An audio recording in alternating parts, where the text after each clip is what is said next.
Padre, en el nombre que es por sobre todo nombre. En el nombre de nuestro Señor Jesucristo, en esta noche preciosa, Señor, que tú nos regalas.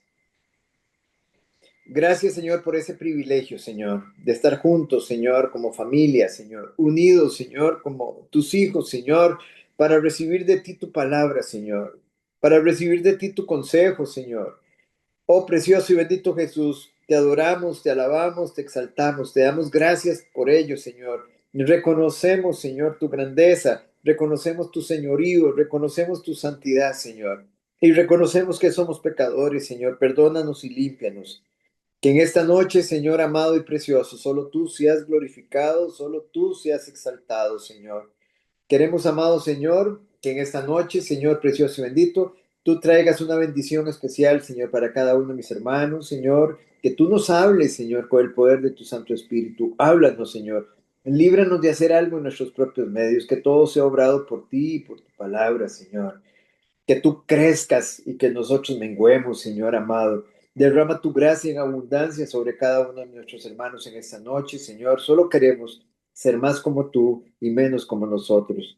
Señor amado y precioso, Señor, ponemos este tiempo, sabemos que está en tus manos, lo ponemos para que seas tú, Señor amado, el único glorificado y exaltado, Señor. Y te damos gracias, Señor, por este privilegio que tú nos das, Señor. Y todo esto te lo pedimos en el nombre que es por sobre todo nombre.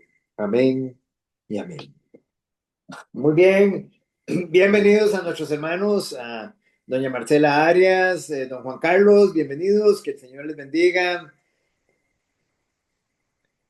Saludos a todos y Buenas noches. todas. Don Edwin Agüero, también buenas noches, familia, Buenas bienvenidos, noches, que el Señor me los bendiga. Bueno, igual. familia, vamos a continuar entonces en esta noche de vuelta ya a los fundamentos. Estamos viendo, estamos en el módulo de la iglesia, la comunión en la iglesia y la adoración en la iglesia. Y en esta, habíamos quedado en la semana pasada, perdón, el último viernes, el último lunes que estuvimos, habíamos quedado en que el mensaje del cuerpo de Cristo es el mensaje de la unidad. La iglesia es el cuerpo de Cristo y el mensaje del cuerpo es el mensaje de unidad. Ahí es donde habíamos quedado, ya habíamos visto las metáforas, las diferentes metáforas con las que las Sagradas Escrituras, digamos, comparan la iglesia, ¿verdad? Y estábamos enfocados en la unidad. Somos uno en Cristo.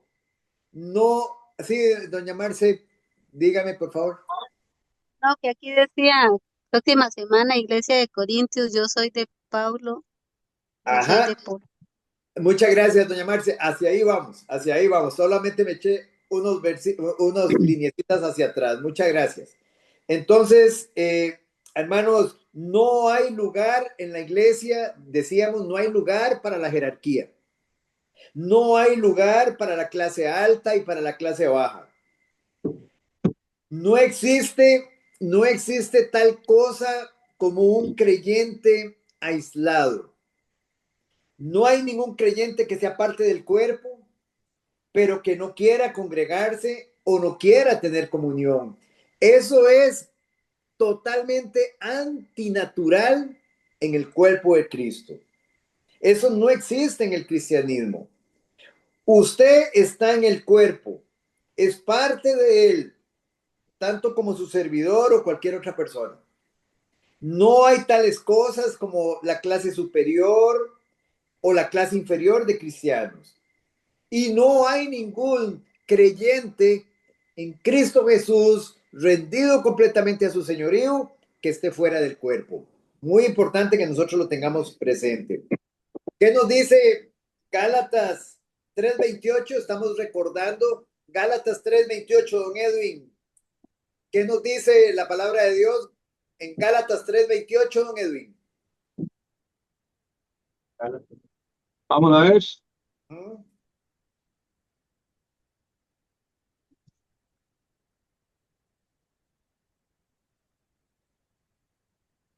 Ya no lo encontré.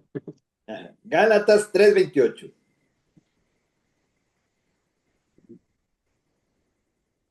Igual que Luisito, ya. Aquí está. 3:28. Ajá. 28 dice así: ya no hay judío ni griego, no hay esclavo ni liebre, no hay varón ni mujer, porque todos vosotros sois uno en Cristo Jesús. Muy bien, muchas gracias. Hermanos, no Mucho hay gusto. divisiones, no hay divisiones, no hay distinciones, ya no hay judío, no hay griego, no hay esclavo, no hay libre, no hay varón ni mujer, porque todos vosotros sois uno en Cristo Jesús. Todos estamos en el cuerpo, no importa, hermanos, el lugar donde estemos. Un cristiano en Costa Rica, un cristiano en Alemania, un cristiano en Estados Unidos, un cristiano en Israel, hermanos, estamos unidos en la unidad del Espíritu. Entonces, vayamos a Efesios capítulo 4. Efesios capítulo 4, versículo 4. Doña Marcela, por favor. Efesios 4, 4.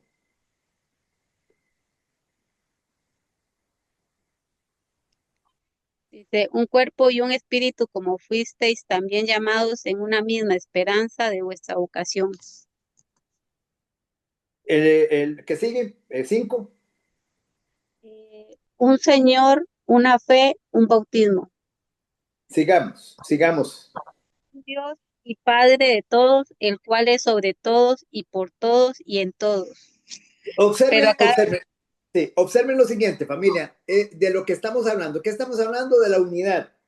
Y vean ustedes, un cuerpo, un espíritu, un Señor, una fe, un bautismo, un Dios y Padre de todos.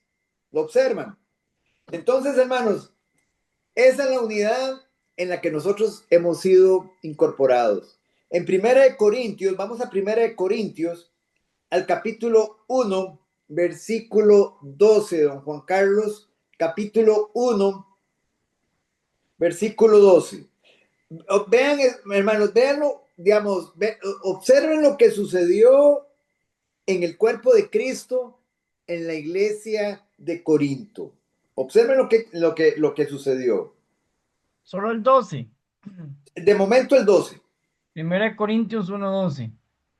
Quiero decir que cada uno de vosotros dice, yo soy de Pablo, y yo de Apolos, y yo de Cefas, y yo de Cristo. Hermanos, ¿qué ven ustedes ahí? ¿Qué notan? ¿Qué notan ustedes? División. División, División. división. Hermanos, división. Se dividieron. En otras palabras, digamos, se preguntaban, ¿con quién estás vos? ¿Con quién estás? ¿Estás con Pablo? ¿O estás con Apolos? ¿O estás con Cefas? Aquí se refiere a quién. ¿De quién es Cefas? Cuando hablamos Pedro, de Pedro, Pedro, muy bien. Muchas gracias, doña Elisa. Muy bien. Ah, es que yo soy de Pedro. No, no, no, yo de Pablo. No, yo de Apolos, hermanos. Yo, digámoslo así, y otros decían yo de Cristo.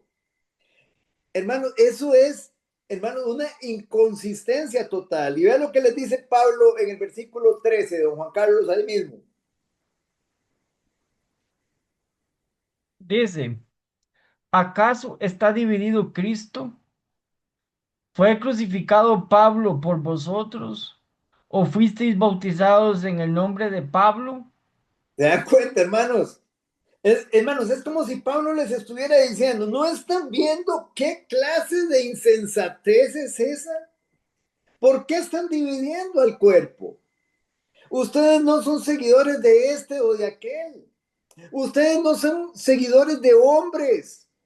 Es que yo voy a la iglesia del pastor Sevilla, el pastor Carrasco, del pastor... No, hermanos, es la iglesia de Cristo. Y todos estamos en la unidad del Espíritu. Es muy importante, hermanos. ¿Está dividido Cristo? Vean lo que dice capítulo 3, versículo 21, doña Elisa. Capítulo 3, versículo 21. Aquí mismo, en 1 Corintios. 3:21. Vamos a ver. Dice lo siguiente. Así que ninguno se gloríe en los hombres, porque todo es vuestro. Ajá. Siga leyendo. Sea Pablo, sea Apolos, sea Cefa, sea el mundo, sea la vida, sea la muerte, sea la presente, sea lo porvenir, todo es vuestro. Y vosotros de Cristo y Cristo de Dios. ¿Se dan cuenta, hermanos? Entonces, hermanos, vean, noten ustedes, uno no se gloría en eso, uno no se gloría en hombres. ¿Por qué razón? Porque todo es nuestro, el cuerpo de Cristo, todo es nuestro, todo está a nuestra disposición. Y vean, hermanos, en este pasaje que acabamos de leer, que acaba de leer doña Lisa, enseña que los cristianos no deben jactarse de líderes humanos. Pablo, Apolo, Cefas, ya que todo les pertenece en Cristo. Todos somos miembros del cuerpo, al servicio del cuerpo. Todos le pertenecemos a Cristo. ¿Cuál es el mensaje central de este pasaje? La unidad. La propiedad divina. Ese es el mensaje, la unidad, la propiedad divina y que los creyentes pertenecemos a Cristo, quien a su vez pertenece a Dios. ¿Y qué está haciendo este pasaje? Eliminando las divisiones. No al culto de los hombres, no al culto de la personalidad. El apóstol Pablo reprende a los cristianos por dividirse, hermanos, precisamente, digamos, en los líderes que ellos mismos estaban siguiendo. Todo es vuestro, dice Pablo, todo es vuestro. Los creyentes tienen acceso a todas las bendiciones espirituales. Y entre esas bendiciones espirituales están los líderes y recursos necesarios. Todo está a disposición de los creyentes. O sea, los pastores, los maestros, los diferentes líderes que intervienen, hermanos, en el cuerpo de Cristo, todos están al servicio, todos estamos al servicio del cuerpo. El mundo, la vida, la muerte, lo presente o lo porvenir, dice Pablo. Vosotros sois de Cristo. ¿Cuál es nuestra identidad? Le pertenecemos a Él. Somos pertenencia de Jesús, no pertenencia de un hombre. Muy importante que nosotros lo tengamos presente. Cristo es de Dios y ahí se establece la jerarquía divina, hermanos, y la fuente de toda sabiduría. En consecuencia, ¿qué es lo que está diciendo Pablo? Que se acaben con esta división, terminen con esta división y regresen a la unidad. Es muy importante, hermanitos, que ustedes lo vean. Él dice que todo lo que uno se pueda imaginar, todo lo que se pueda imaginar, es, digámoslo así, ¿se acuerda que hablaba? Todas las bendiciones espirituales en Cristo Jesús, en los lugares celestiales, están a disposición de los creyentes en la iglesia. Todo es de nosotros, pero todos somos uno. Usted es uno con Cristo y Cristo con Dios. Pablo, hermanos, hace hincapié precisamente en esa unidad. Nuevamente, la iglesia entonces, ¿qué es? Es un pueblo, una asamblea de redimidos, de nacidos de nuevo, que debe su existencia incomparable, su vida en común, al hecho de que fueron colocados por ¿quién? ¿Quién nos colocó en el cuerpo? El Espíritu Santo. El Espíritu Santo. En un solo cuerpo en donde mora el mismo Espíritu. Todos los creyentes tenemos el mismo Espíritu Santo y estamos unidos por ese mismo Espíritu en el cuerpo de Cristo, que es su iglesia. Por lo tanto, hermanos, no somos creyentes aislados. No somos, digámoslo así, hermanos, llaneros solitarios. Es muy importante que lo tengamos presente. Somos uno. Ahora, esto es algo que ya nosotros lo hemos hablado. Ustedes saben que nuestra vida nunca va a terminar. Somos inmortales. Nuestra alma es inmortal. No termina. Perdón, ¿alguien me iba a decir algo? Amén. Amén. No termina nunca. Somos inmortales. Amén. Somos inmortales. Simplemente nuestra vida, hermanos, empieza donde empieza, igualmente, nuestra vida, ¿dónde empieza? Con Cristo Jesús. Donde empieza la mía y donde empieza la de cada uno de ustedes. Y todo el cuerpo de Cristo sigue adelante de esa manera. No hay separación, hermanos, es una cadena sin fin. Hemos sido llamados a la comunión con su Hijo Jesucristo, nuestro Señor. todos formamos parte de su cuerpo. Y usted se preguntará, ¿qué nos trajo hasta aquí?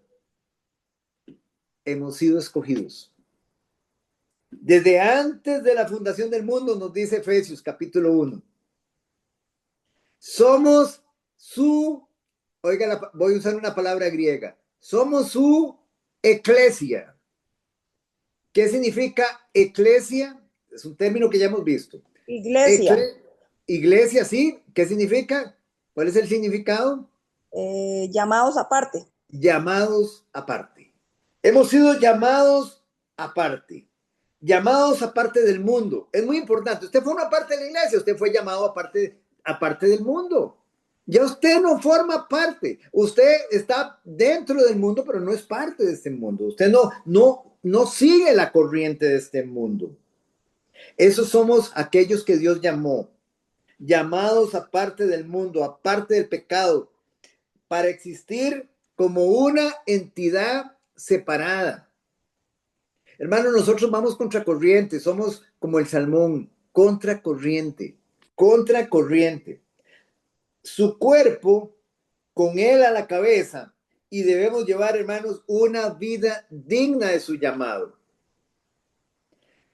Cuando nosotros veíamos, ahora que, digamos, para ser específicos, este domingo hizo 8 días, que hablábamos de la imputación, o sea, cómo Adán nos imputó a todos sus descendientes, él nos imputa el pecado, él nos imputó el pecado. Veíamos también cómo, igual, y a partir de ahí todos pasamos a llevar la culpa, todos pasamos a ser culpables, todos pasamos a ser pecadores, pero también veíamos que con la venida de nuestro Señor Jesucristo, todos aquellos que hemos creído en Él, le imputamos a Cristo, le atribuimos a Cristo toda nuestra pecaminosidad, le traspasamos todo nuestro pecado, todas nuestras porquerías a Cristo. Y Él pagó por ellas en la cruz. Él murió por ellas y sufrió la ira de Dios y la separación de Dios en la cruz por nosotros. Pero también hay una tercera imputación. Hay una tercera imputación. ¿Y cuál es esa tercera imputación? Nuestro Señor Jesucristo nos imputó su justicia. Nos imputó su obediencia. ¿Y qué nos dio para eso, hermanos? Su precioso y santo Espíritu. Entonces se dan cuenta, hermanos, ya no hay excusa para que nosotros andemos, y oigan la palabra que voy a usar, en prácticas de pecado. No que no pequemos, porque todavía estamos en este cuerpo. Y el apóstol Juan dice que si decimos que no pecamos, nos engañamos a nosotros mismos. O sea, nos hacemos mentirosos delante de Dios. Sabemos que todavía estamos en este cuerpo, pero ya no practicamos pecado. Esa es la gran diferencia. Como decía Víctor ayer, tenemos el poder de la resurrección.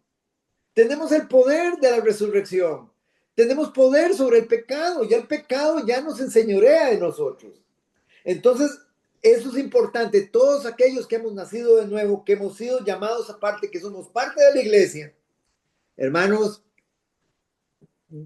tenemos ahora un estilo de vida diferente.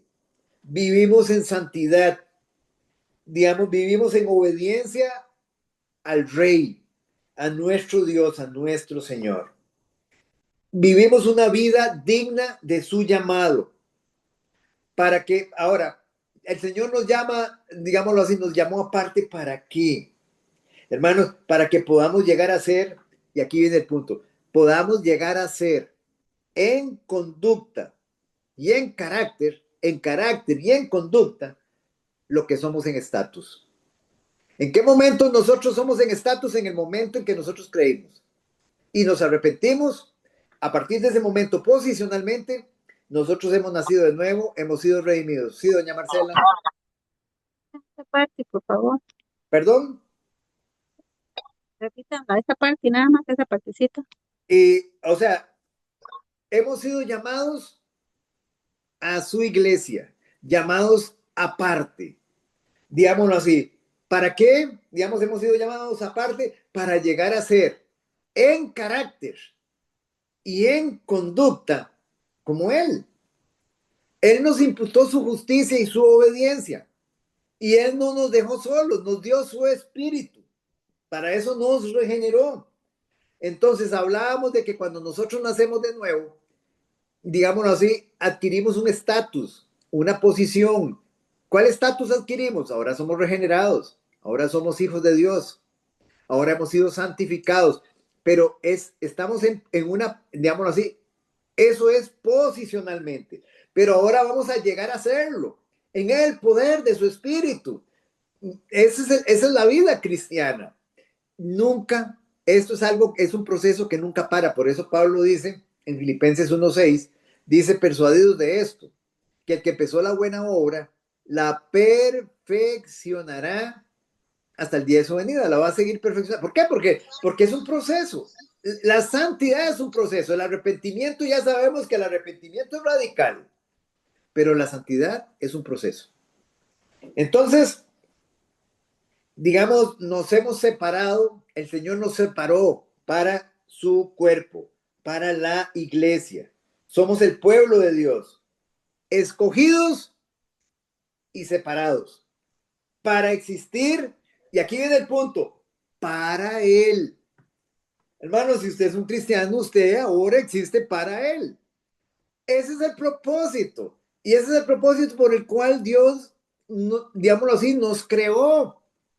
Pero el hombre torció el propósito de Dios en el jardín del Edén. ¿Para qué hemos nacido nosotros? Para la gloria de Dios.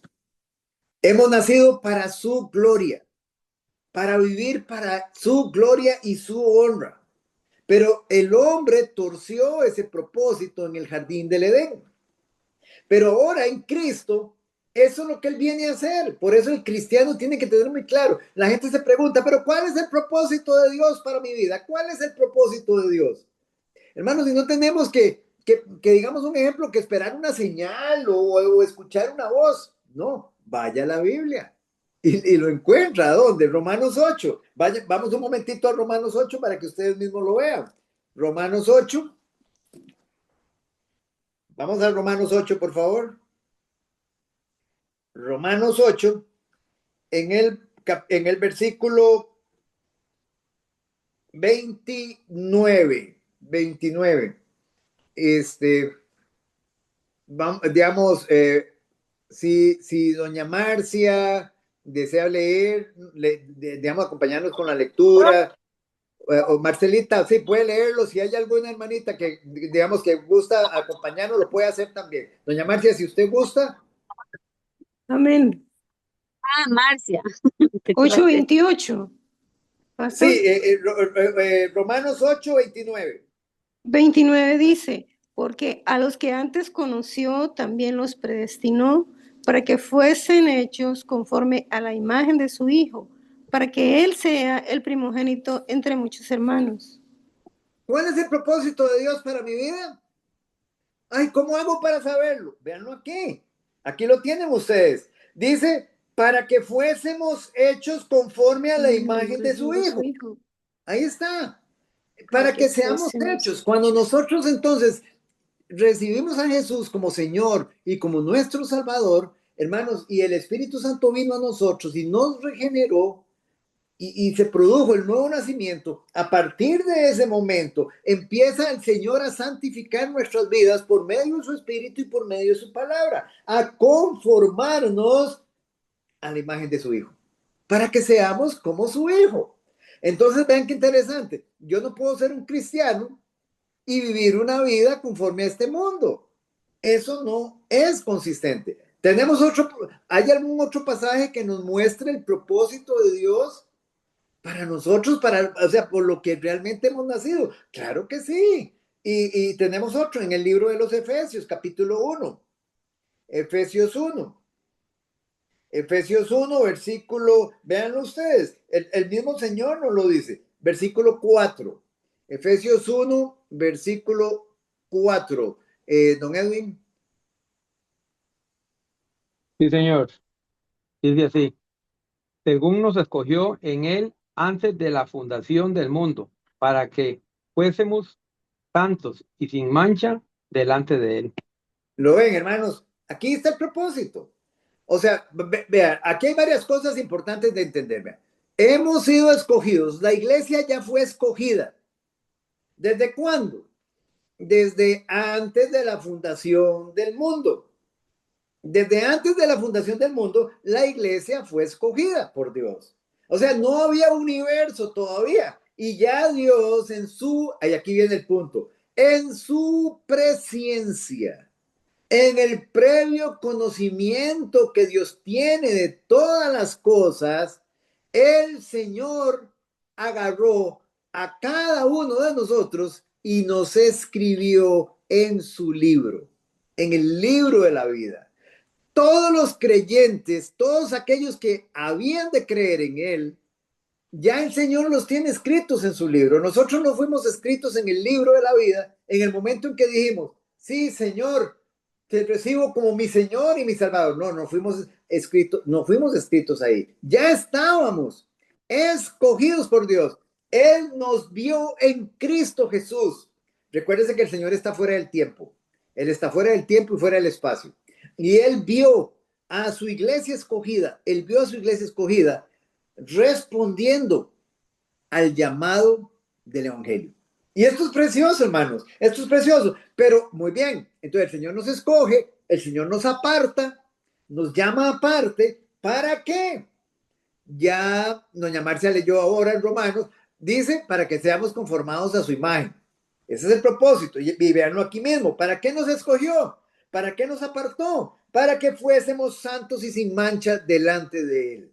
Santos, apartados, es lo que significa santos, apartados y sin mancha delante de Él. ¿Sí, don Juan Carlos? No, es que, primero que todo, buenas noches para todos y para todas. Buenas noches, don Juan. Sí, es que me llama la atención en Romanos 8, el versículo 33. Ajá. Vea cómo se cumple también lo que usted está diciendo. ¿Quién Uh-huh. acusará a los escogidos de Dios? Dios es el que justifica. Ajá. Exacto. O sea, Exacto. yo estoy entendiendo que a los escogidos del Señor, a los que son del Señor, nadie los puede acusar. O sea, el diablo no tiene poder. No, por supuesto que no. Exactamente. Y es muy importante que esa escogencia, ¿desde cuándo se hizo? Ah, Y, no sí, es- bueno. y vamos a, vean, y cuando yo hablo de escogencia, muchas gracias, don Juan Carlos, cuando yo hablo de escogencia, no estamos hablando de que Dios hizo una escogencia de su iglesia escogida, valga la redundancia, pero también hizo una escogencia de aquellos que se van para condenación. No, no en absoluto, no estoy hablando de eso. Estoy hablando que Dios hizo una escogencia porque Él en su presciencia, en su previo conocimiento de todas las cosas, en su omnisciencia, el Señor vio a cada uno, a cada miembro de su iglesia escogida, respondiendo a su llamado, respondiendo al Evangelio. Y como Él pudo ver eso, él en su presencia lo puede ver, Él de una vez nos anotó en el libro de la vida. Ah, pero y los que se condenan, también Dios los vio rechazando el Evangelio. Ese es el punto. Dios los vio rechazando el Evangelio. Dios no los vio aceptando el Evangelio y por eso no están en el libro de la vida. Pero, sí, pero si Él ya los vio, eso quiere decir que que no me puedo arrepentir. Él ya los vio, que ellos nunca quisieron arrepentirse, nunca quisieron ir a Él para que Él les dé vida. No estamos hablando Don Oscar. de que Dios está hablando de una persona que en este momento, digamos, está siendo tocada, pero que, digamos un ejemplo, pero como de alguna forma Dios no la escoge, no. Si hoy usted está siendo tocado por el Evangelio y usted se arrepintió y recibió a Jesús como su Señor y su Salvador, creyó en Él y en su obra, usted fue anotado desde antes de la fundación del mundo. Y Dios no comete errores. Dios no anda con un borrador tampoco borrando a nadie. Dígame, Juan Carlos. No, digamos, ahí entra, en ese tema entra, digamos, el libre albedrío. O sea, Dios, como dice usted, en su presencia, vio cómo las personas con su libre albedrío aceptaban a Jesús o lo rechazaban. Esa es la palabra. Cuando hablo, Eso es lo que estoy entendiendo, o sea, porque como usted dice, es que uno cree que Dios tiene un calendario allá en el cielo y hoy es martes y mañana es miércoles. No, no. Él vive en la eternidad. Ajá. No hay Él vive tiempo. en la eternidad y él domina el pasado y el futuro. Él domina el tiempo. Y Ujú. eso lo hemos visto en la Biblia en varios pasajes, ¿verdad? Ajá. Entonces, él en esa presencia, en ese dominio que él tiene de las cosas, él ve en todas las eras y en las épocas quién rechaza a Jesús, quién acepta el Evangelio y quién no. Exacto. En otras palabras, somos productos terminados. Sí, El Señor ya nos ve como un producto terminado, no como algo a medias. Para nosotros, la vida de cualquiera de nosotros no ha terminado, pero no. para Dios ya terminó, porque Él está Sí, fuera del tiempo. Ese es el correcto, punto. Él nos vio al inicio y nos ve al final. correcto, Como una persona subida desde un edificio que está viendo un desfile. Esa correcto. persona ve el inicio del desfile y ve el final del desfile desde arriba. Es exactamente lo mismo. Chari, eh, con mucho gusto. Gracias, don Oscar. No sé si yo ya le había preguntado, pero creo que quisiera como refrescarlo un poco más en mi mente.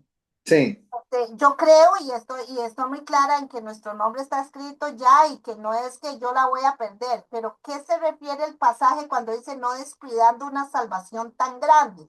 Porque ah, de ahí se agarran muchos para decir que la salvación sí se pierde. O sea que ok. no soy partidaria de ese equipo, obviamente. Ajá, muchas gracias, Chari. Perfecto, excelente. Muy, muy lindo punto de vista. Ok. Descuidando, dice, una salvación tan grande. Muy bien. Bueno, vea, para empezar, recuerden, les hago una pregunta. ¿Qué obra hicieron ustedes para ser salvos? Ninguna. Ninguna. ¿Qué obra, como creyentes, van a hacer ustedes que les quite la salvación? Una. Ninguna, porque nosotros no hicimos, no depende de nosotros, la salvación no depende de nosotros.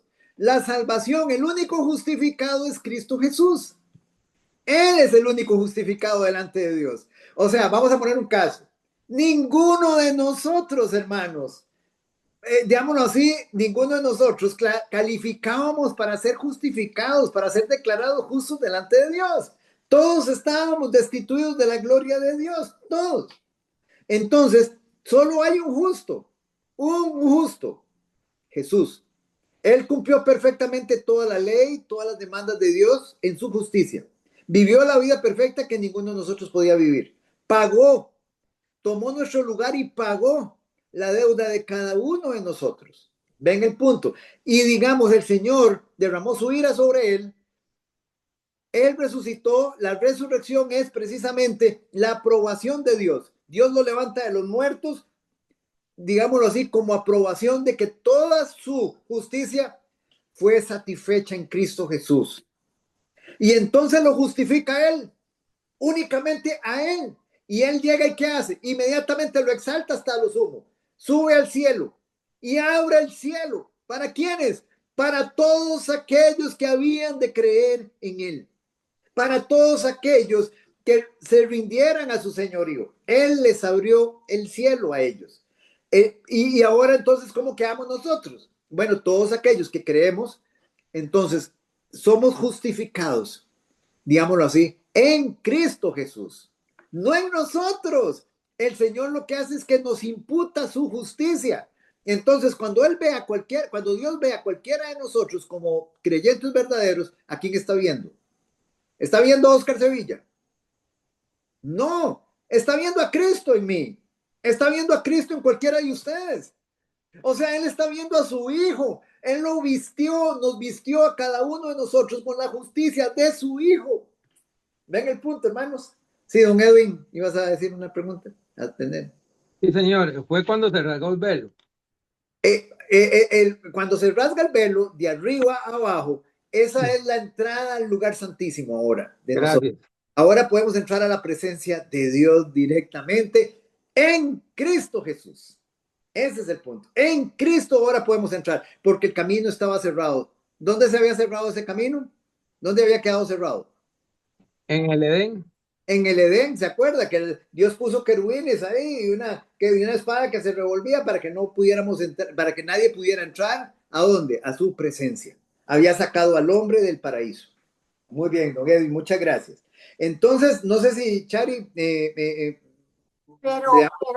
sí, no, esa parte me queda, pero ¿qué en sí, qué es lo que el versículo quiere dar a entender cuando dice no descuidándola? no descuidando una salvación tan grande, el perseverar, porque vamos a ponerlo así. Vea, ayer precisamente yo leía, y ustedes pueden leerlo, digamos, la historia del rey Asa.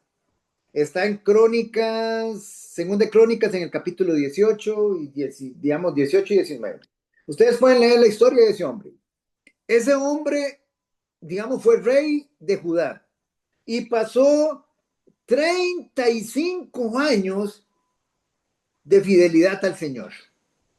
Fidelidad y confianza al Señor, humildad con el Señor, consultando al Señor. Pero a partir del año 36, el hombre dejó de perseverar. Dejó de perseverar.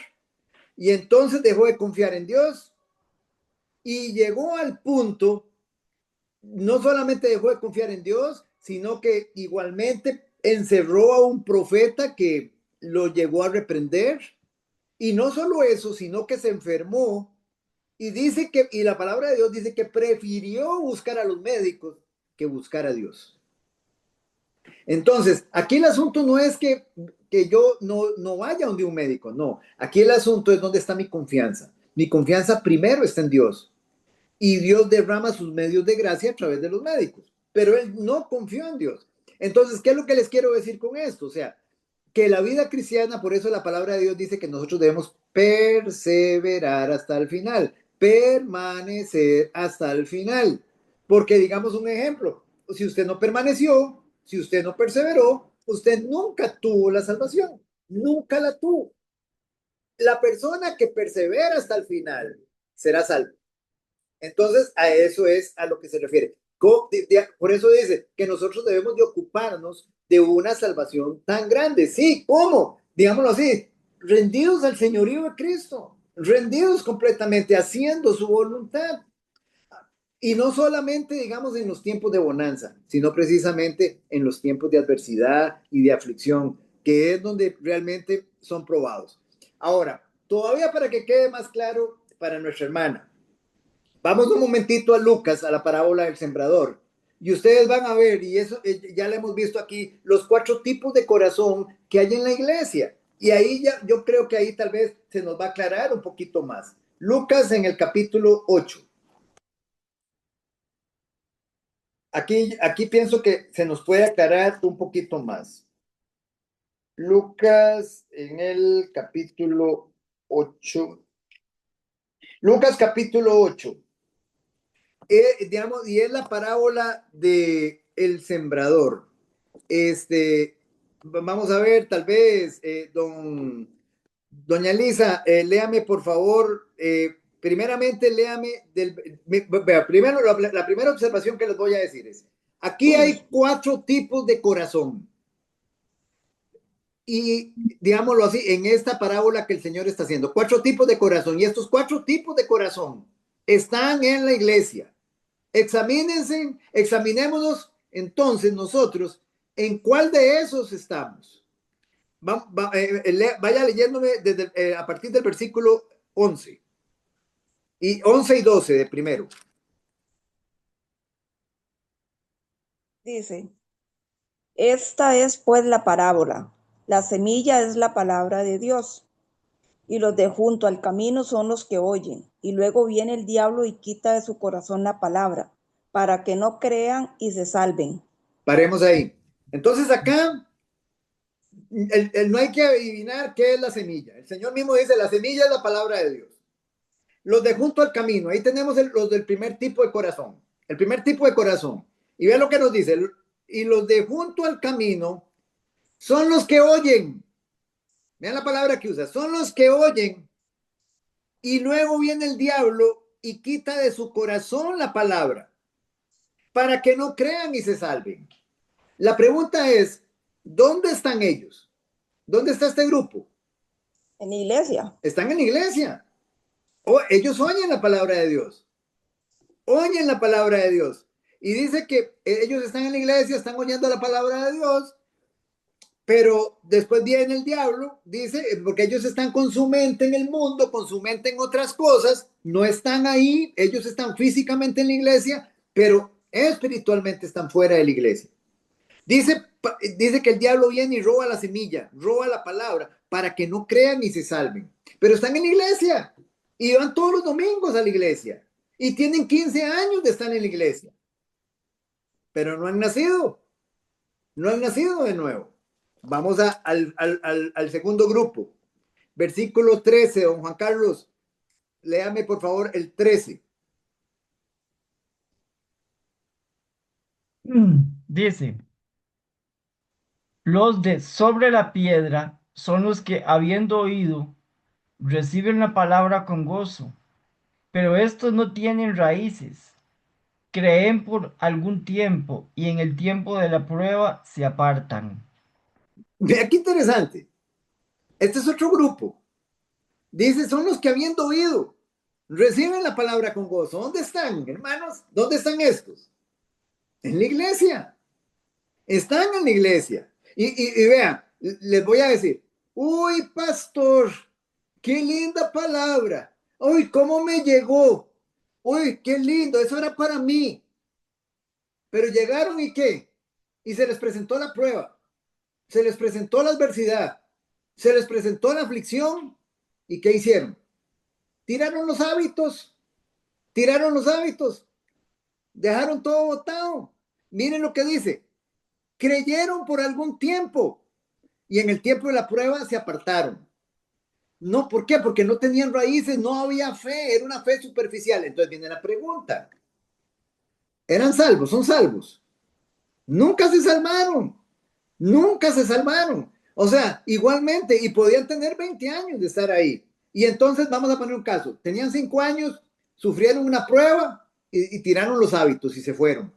Ay, al tiempo otro llega y les habla, se van a otra iglesia, empiezan nuevamente y vuelven a irse al mundo. Y ahí están, o sea, digamos, cada vez que viene una prueba, van volando.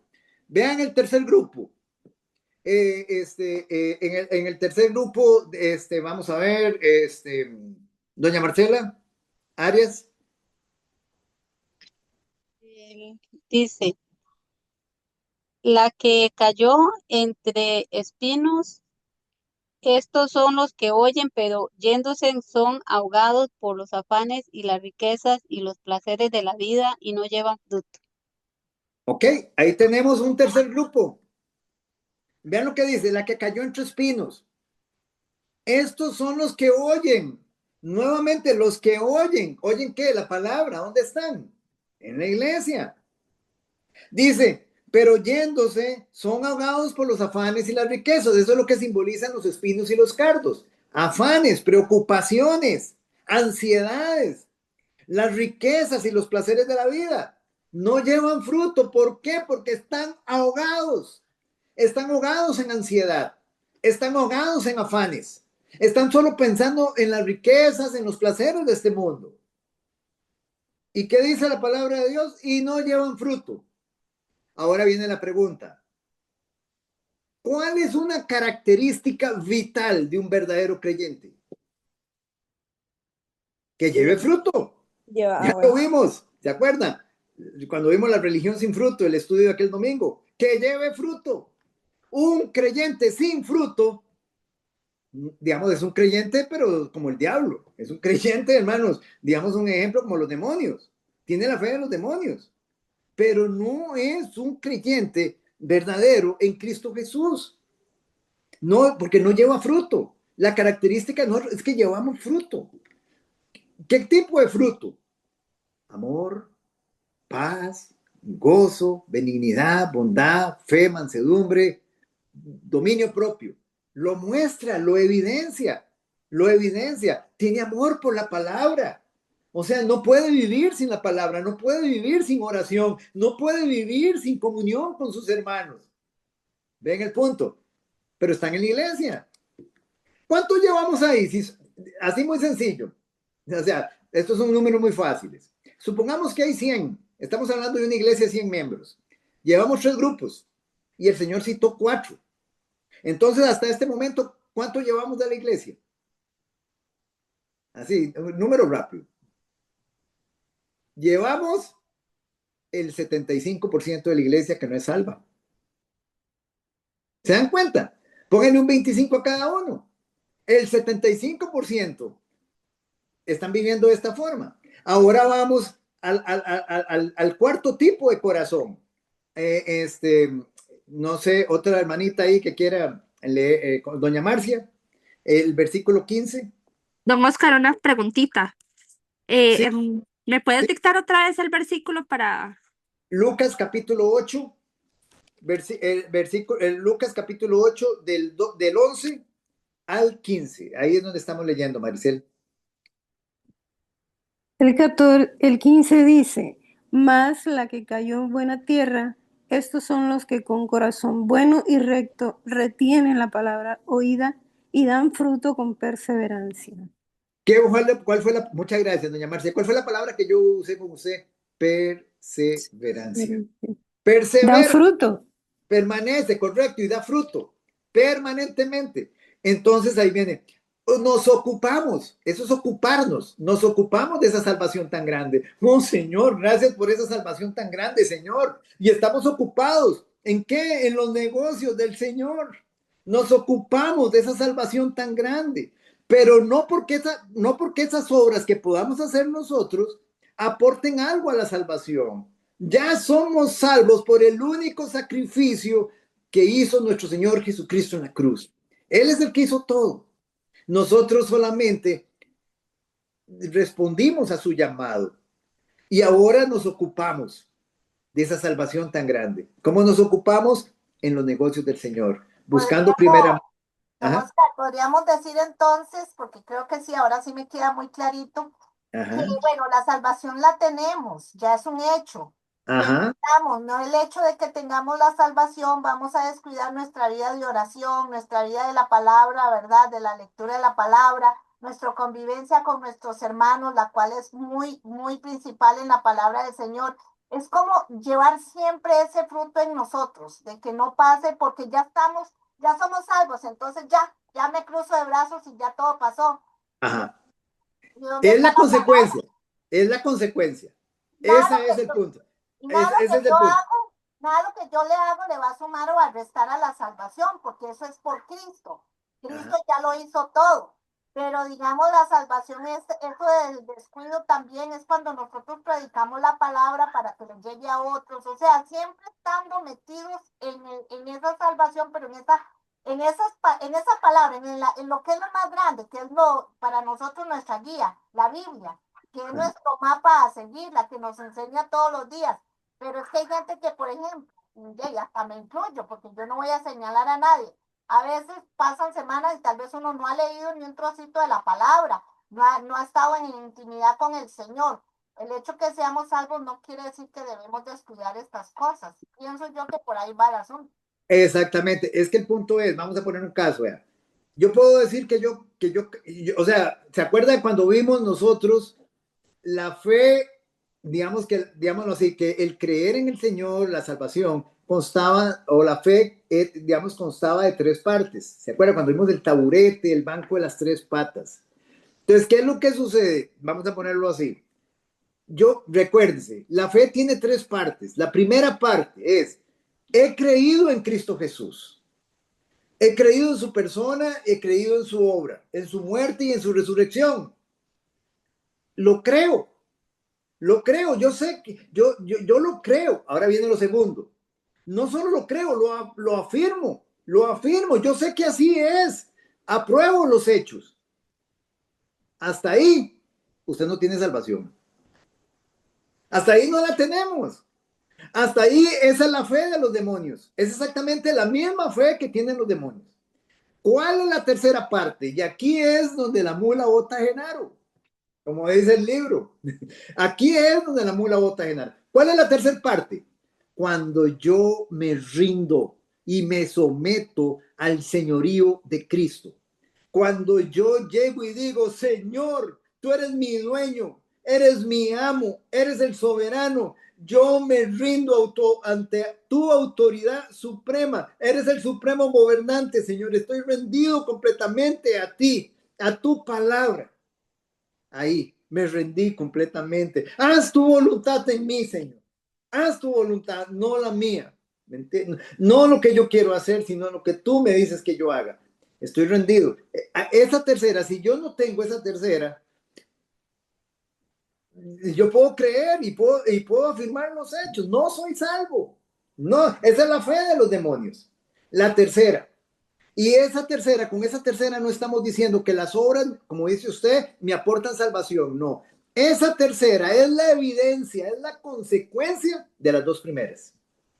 De que yo realmente creí.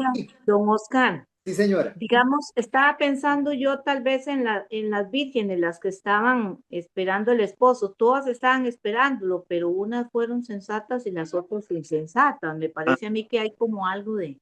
Bueno, exactamente, entonces estamos hablando de lo mismo. Digamos, dentro de esas 10 vírgenes, vamos a poner un caso, ellas representan la iglesia. Todas estaban ahí y todas andaban con una Biblia y todas estaban esperando al esposo. En la iglesia todos están esperando al esposo, solo que hay unos que los están esperando, unas con el Espíritu Santo y otras sin el Espíritu. ¿Qué es lo que va a pasar? Que solo se van a ir las que tienen el Espíritu, no se van a ir las que no tienen el Espíritu. ¿Entienden el punto? Esas vírgenes, las imprudentes, se quedaron sin aceite. Ellas, ¿qué quiere decir eso? No tenían el Espíritu Santo. Sí, don Juan Carlos. No, qué dicha que hoy pudimos estudiar esta parábola, porque yo había creído que los del camino eran los impíos, pero por lo que estoy entendiendo, los impíos no forman parte de esta parábola. No, porque vea que dice, oyen, ellos están en la iglesia, están oyendo. Por eso, yo había malinterpretado. Más bien, muchas gracias por la explicación. No, con mucho gusto. Queda claro de que el impío está frito, ¿verdad? Ajá, totalmente. Es que, digamos, es muy importante porque con esta observación que nos hacía la hermana Chari, hay un pasaje, digamos, un ejemplo mal entendido que está en el libro de los Hebreos, que da a entender, digamos, un ejemplo que una persona que tiene la salvación la puede perder.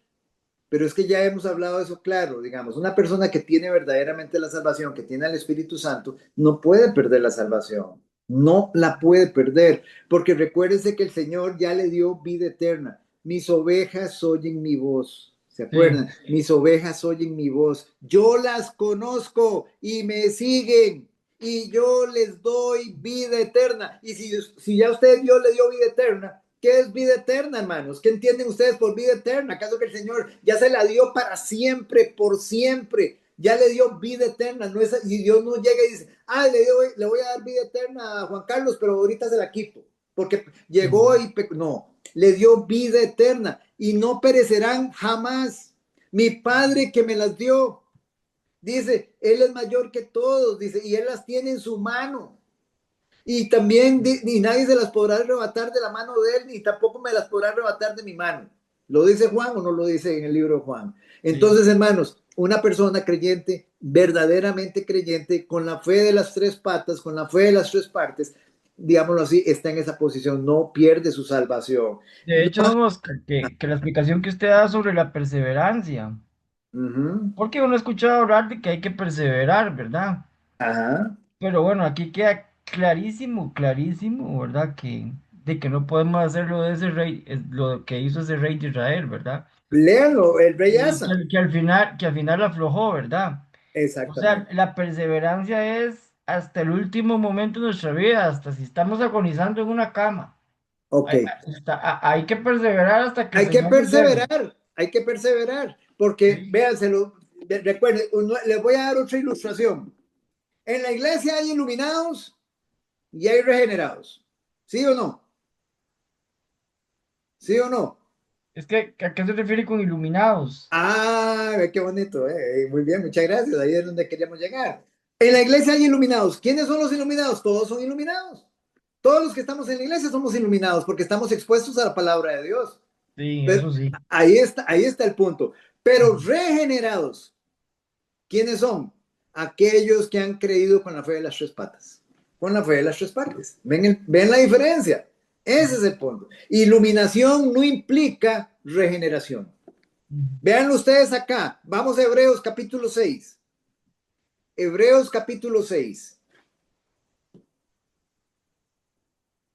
Esto es importante, hermanos. Yo siempre insisto mucho en esto para que bajo ninguna circunstancia, digamos un ejemplo, nos dejemos seducir, digamos, por el enemigo en estos aspectos, porque el Señor nos ha dado seguridad. Digamos, imagínense que ya nosotros hemos hablado que solo el hecho de tener el Espíritu Santo con nosotros es el anillo de compromiso de Dios.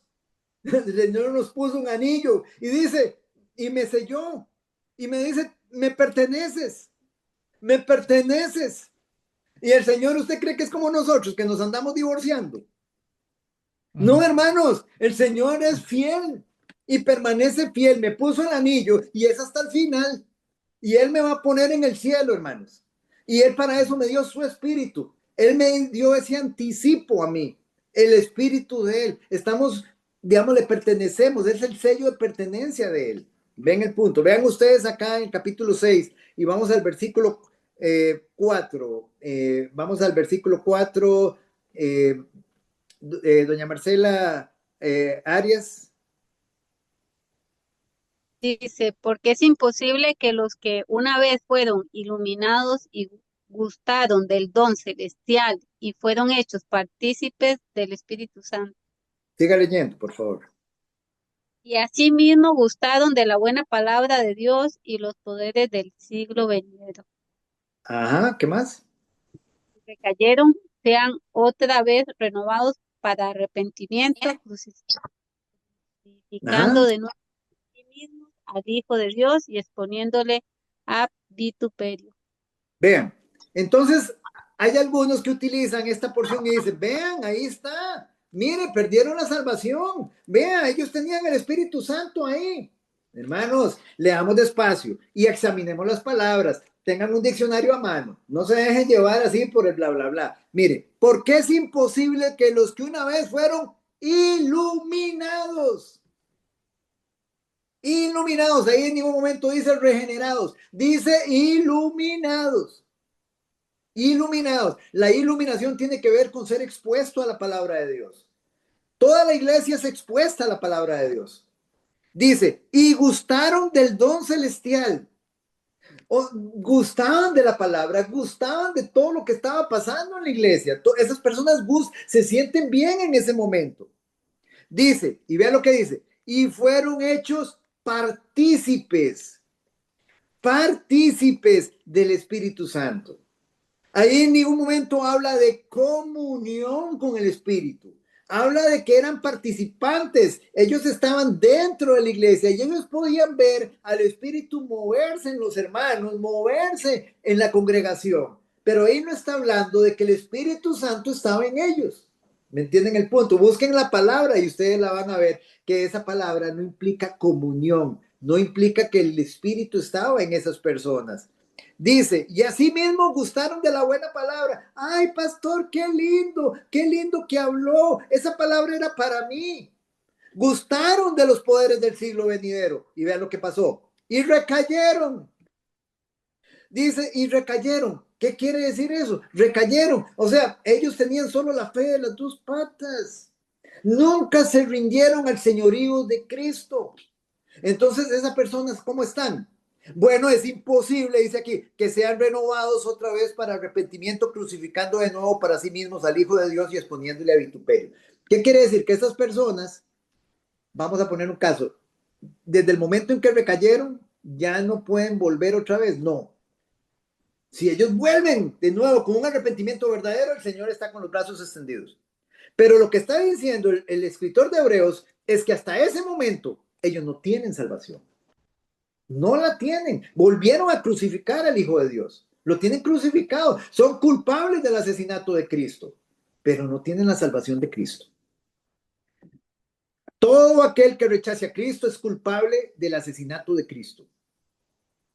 Todo aquel que reciba a Cristo recibe el sacrificio de Cristo para él, para salvación. Esas son las únicas dos opciones que nosotros tenemos. Pero es muy importante, entonces, ¿a dónde quiero llevar con eso? Hermanos, no hay obra que yo pueda hacer que le agregue a mi salvación, ni obra que yo pueda hacer que le quite a mi salvación. La salvación es de Él, le pertenece a Él, es únicamente de Él.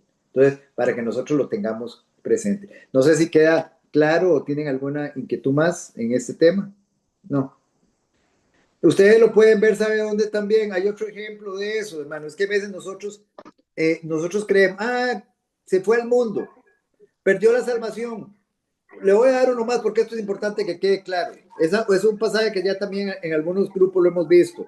Vean ustedes en Segunda de Pedro.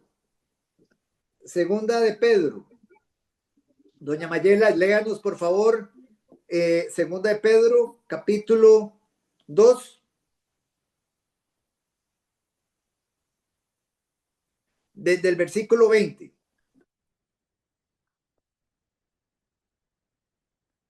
Segunda de Pedro, ¿qué? Segunda ¿Qué? Segunda de Pedro, capítulo 2, Ajá, versículo 20. ok, Del 20 al 22. ok, Pero vamos leyéndolo despacio. Léame primero el 20. ajá. Ciertamente, si habiéndose ellos escapado de las contaminaciones del mundo por el conocimiento del Señor y Salvador Jesucristo, enredándose otra vez en ellas, son vencidos, en ellas son vencidos. Su postrer estado viene a ser peor que el primero. Paremos ahí. Vean ustedes. ¿Dónde estaban ellos? ¿Dónde están estas personas de las que está hablando Pedro? Dice, ciertamente habiéndose ellos escapado de las contaminaciones del mundo. Mucha gente llega a la iglesia y durante un tiempo escapan de las contaminaciones del mundo. Dejaron de tomar, dejaron de cometer adulterio, de fornicar, de drogarse y llegaron a la iglesia y estuvieron un tiempo ahí. Dice, y recibieron el conocimiento del Señor Jesucristo. Recibieron el evangelio. Ellos lo saben, ellos lo conocen. Pero ¿qué les sucedió? Enredándose otra vez en ellas. ¿Cuáles son ellas? ¿Cuáles son esas ellas? ¿En qué se están enredando? Nuevamente en las contaminaciones del mundo. O sea, volvieron a recaerse, fueron otra vez a lo mismo que antes estaban. Dice, su postrer estado, su estado final, quiere decir, su estado final viene a ser peor que el primero. ¿Por qué, hermanos? ¿Por qué es peor? Hagámonos esta pregunta primero. ¿Por qué es peor que el primero? Para que vean ustedes que no son salvos. ¿Por qué es peor? Bueno, la palabra de Dios dice que cuando una casa la encuentra vacía, el enemigo viene y trae más. No sé. Bueno, por ahí está muy bien, sí, pero hay algo interesante. Estas personas ahora tienen luz. Entonces ahora tienen una mayor responsabilidad delante de Dios. Por eso ahora su estado es peor que el primero delante de Dios. Porque no es lo mismo una persona que está en el mundo sin conocer absolutamente nada, haciendo un montón de cochinadas, que una persona que ya recibió la luz y sigue haciendo esas cochinadas. Delante de Dios tiene ahora un mayor juicio. ¿Sí o no? ¿Verdad que sí? Sí. Ok, ya lo vemos. Y si ustedes ven en Lucas capítulo 12, ahí digamos nosotros, en Lucas 12, ahí nosotros tenemos el ejemplo. Sigamos leyendo, doña Maye, versículo 21. Porque mejor les hubiera sido no haber conocido el camino de la justicia que después de haberlo conocido, volverse atrás del santo mandamiento que les fue dado. Lo que estábamos hablando. O sea, Pero ellos conocieron el camino de justicia, conocieron la verdad, digámoslo así, y se volvieron atrás del santo mandamiento que les había dado. Versículo 22, pero vea qué interesante aquí, versículo 22. Pero les ha acontecido lo del verdadero proverbio. El perro vuelve a su vómito y la puerca lavada a revolcarse en el cieno. Oigan, hermanos, esto lo dice un pastor hoy desde el frente, dice, qué pastor más grosero, qué pastor más concho. Pero vean lo que está diciendo, ¿sabe lo que está diciendo Pedro? Lo que está diciendo Pedro es, ¿sabe qué? Usted era un chanchito y usted llegó a la iglesia y usted lo que hizo fue perfumarse. Se puso perfume, se lavó y se puso un lacito aquí rosado. Y usted creía que con eso ya usted, su naturaleza se había convertido en la de una oveja.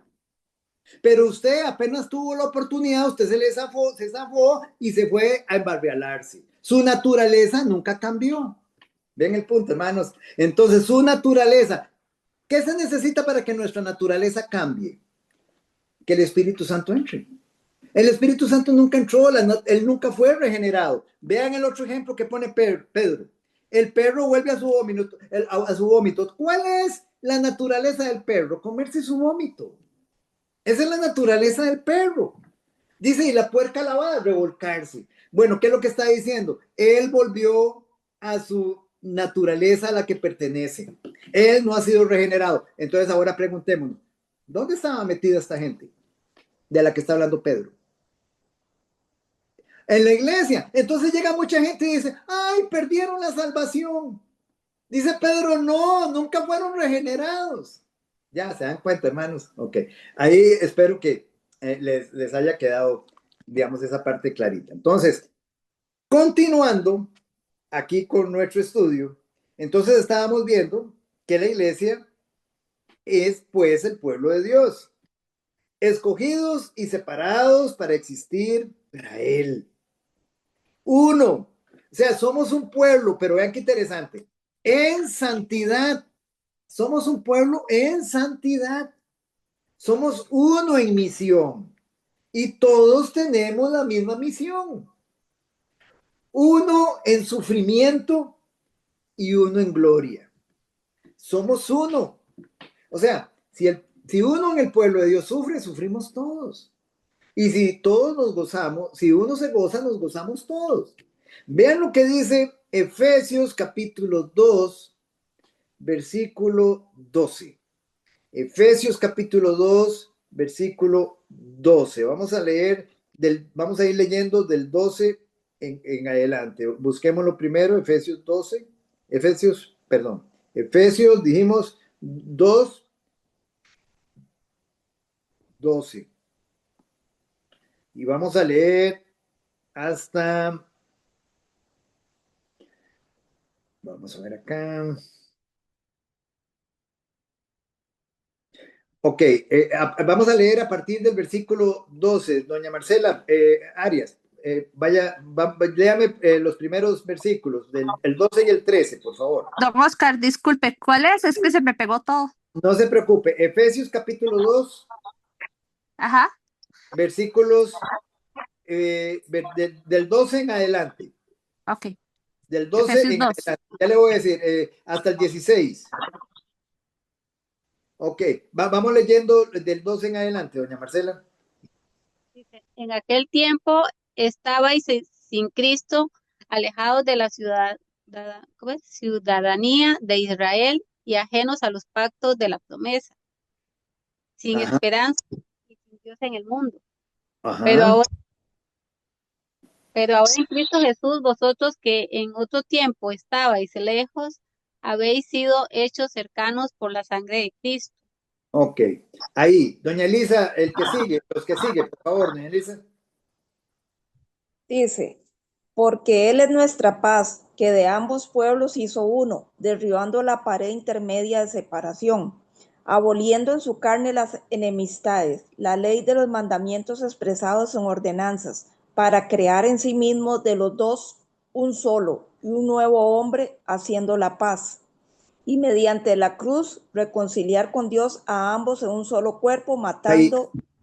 Ahí, en un solo cuerpo. Dejémoslo ahí de momento. Entonces, veamos acá, veámoslo despacito. En aquel tiempo estaban sin Cristo. ¿Quiénes estaban sin Cristo? Digamos, los gentiles. En este caso, aquí Pablo se está refiriendo a quiénes, a los gentiles. ¿Quiénes son los gentiles? Nosotros. Los gentiles estábamos alejados de la ciudadanía de Israel, porque ¿quién era el que tenía las promesas de Dios? Israel. Y dice que estábamos ajenos a los pactos de la promesa, sin esperanza y sin Dios en el mundo. Esa era la situación de ¿quiénes? De los gentiles. Ahora ve lo que dice. Pero ahora en Cristo Jesús, y aquí es lo importante, ahora en Cristo Jesús, vosotros que en otro tiempo estabais lejos. ¿Quiénes? Los gentiles. Habéis sido hechos cercanos por la sangre de Cristo, porque Él es nuestra paz. Él es nuestra paz. Usted no tiene paz. Usted padece de falta de paz. Bueno, examínese. Porque Cristo es nuestra paz.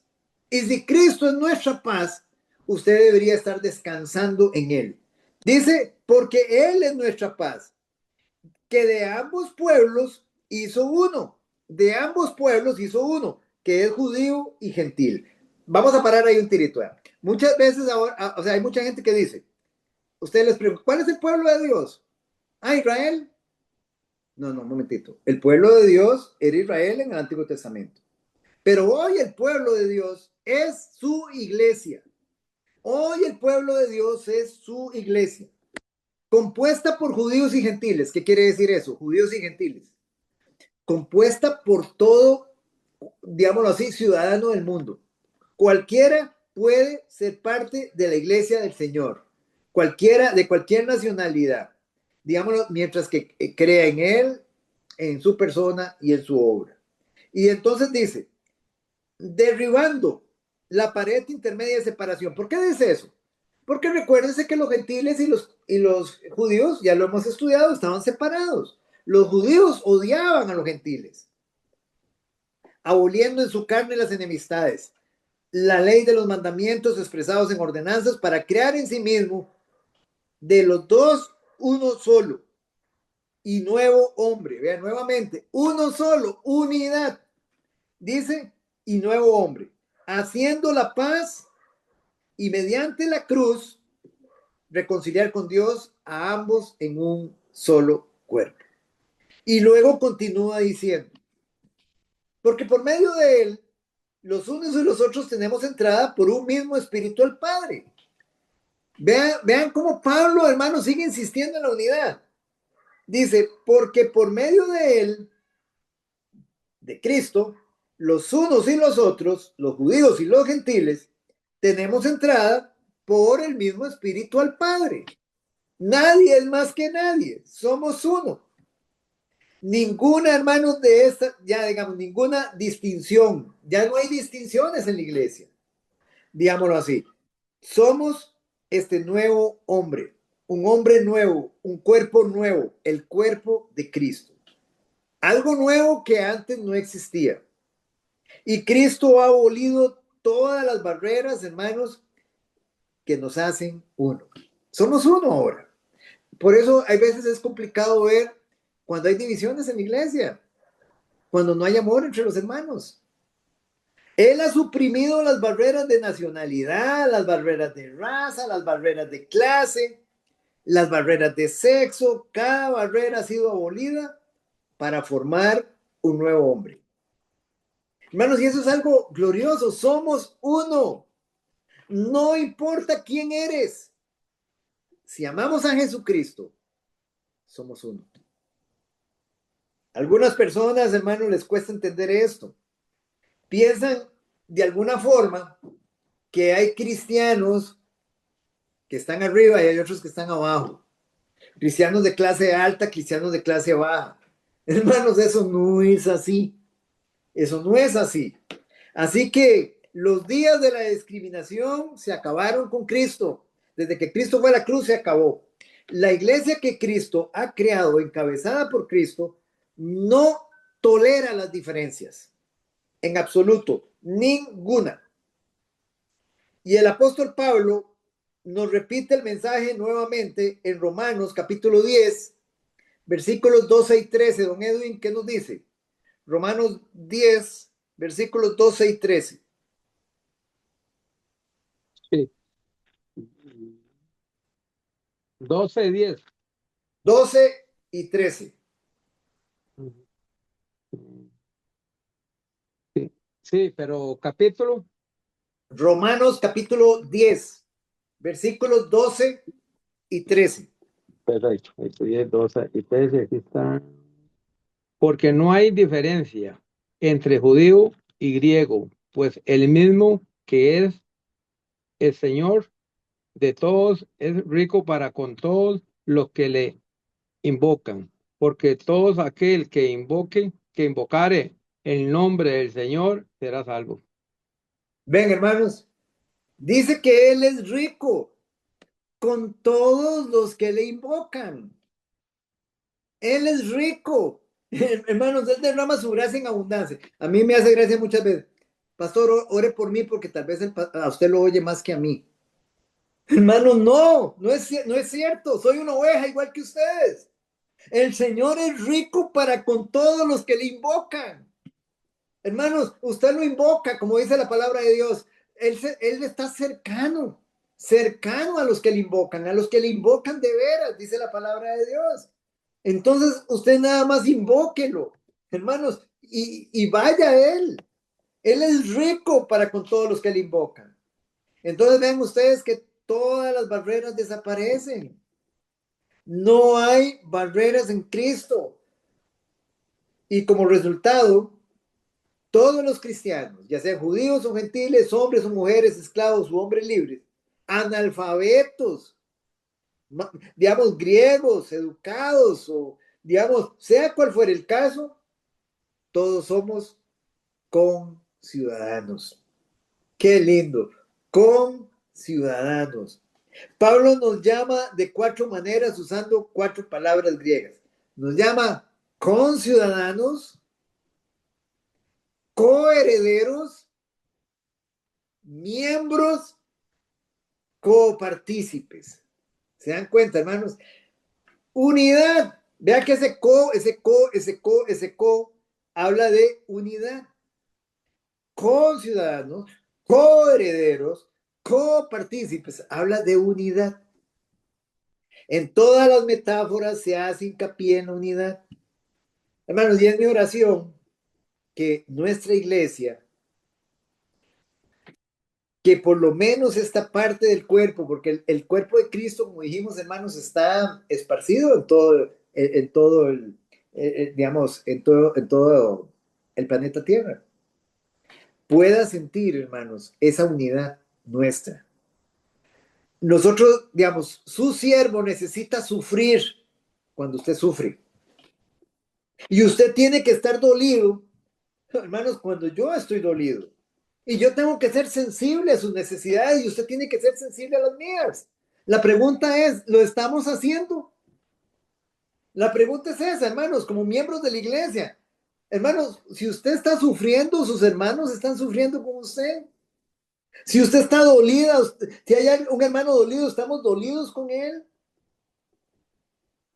Y yo, hermanos, tengo que darle amor a esa persona cuando esa persona necesita amor. Y necesito que esa persona me dé amor, hermanos, cuando yo lo necesite. Es que eso es la iglesia, por eso yo les digo, a mí no me cabe una persona que quiera sacar a la iglesia de su mente creyendo que no es necesario congregarse. Hermanos, es indispensable. Es una inconsistencia pensar en que no lo debemos hacer. Debemos exhortarla a esa persona cuando necesita ser exhortada. Igualmente, si yo necesito ser exhortado, hermanos, exhórtenme cuando yo lo necesito. Y cuando necesito repriéndame. Y también debemos estar dispuestos a ser reprendidos, hermanos. Y esto es para todos. Usted y yo, hermanos, tenemos que funcionar en conjunto, ser sensibles los unos con los otros. Usted no quiere, ninguno de nosotros quiere aislarse como cristiano. Ninguno quiere entrar en la corriente de la vida del cuerpo. Vea qué interesante lo que vamos a decir, hermano. El cuerpo es vivo. El cuerpo, hermano, el cuerpo de Cristo, hay una corriente viva dentro de él. Usted puede ser parte de esa corriente viva o puede ser un miembro, hermanos, muerto dentro del cuerpo. Muchos cristianos hoy vienen a la iglesia el domingo por la mañana, se sientan y piensan. Vean qué interesante. Piensan que Dios se siente bendecido por la presencia de ellos allí. ¡Qué soberbia, hermanos! ¡Qué orgullo! ¡Qué ignorancia! Hermanos, soy yo el bendecido de estar ahí. Soy yo el bendecido de estar ahí, hermano. Porque Dios me va a hablar a través de su palabra. No tienen el concepto de operar en la corriente de la vida del cuerpo. Por ende, hermanos, funcionan como miembros incapacitados y mutilan el cuerpo de Cristo. Y el resto de nosotros, los que sí estamos en esa corriente de vida, hermanos, andamos cojeamos. ¿Por qué? Porque estamos tratando de compensar las incapacidades de los otros miembros. Acuérdese que si usted, digamos, tiene una limitación en alguna parte, digamos, de nuestras extremidades, si yo tengo una limitación en mi mano, digamos, la otra mano sufre por esta limitación, porque se recarga el trabajo en esta mano, se recarga completamente. Es lo mismo en el cuerpo de Cristo, hermanos. El cuerpo de Cristo es uno y todos los miembros tenemos que estar activos haciendo lo que Dios nos mandó hacer. Entonces, hermanos, se debe estar en la corriente principal de la vida del cuerpo. Usted debe ser sensible a mí y yo tengo que ser sensible a usted. Somos uno. Y esto era lo que nuestro Señor quería desesperadamente. En el capítulo 17, hermanos, un capítulo precioso, una mirada al corazón de Jesús. Escuchémoslo, hermanos, a Él orando a su Padre. Y quiero que pongan atención, hermanos, por lo que Él ora. Y eso es interesante, hermanos, porque yo digo, el Señor está a horas de ser arrestado. Capítulo 17 de Juan, digamos, es su última noche con sus discípulos en el aposento alto. Y él pudo haber orado, hermanos, por muchas cosas. Él ahí pudo haber orado y pudo haber estado pensando en lo que él iba a atravesar. Pero, hermanos, vean el corazón del Señor en lo que estaba pensando. Juan 17:20. Vamos a Juan 17:20.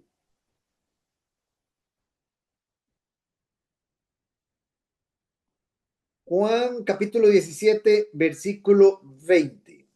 Doña Marcia. Ay.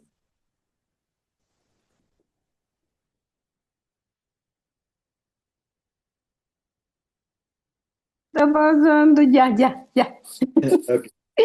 No se preocupe. 17:20. Sí, señora. Mas no ruego solamente por estos, sino también por los que han de creer en mí por la palabra de ellos. Hermanos, Orando por los discípulos. él está orando por los discípulos, solamente por los discípulos.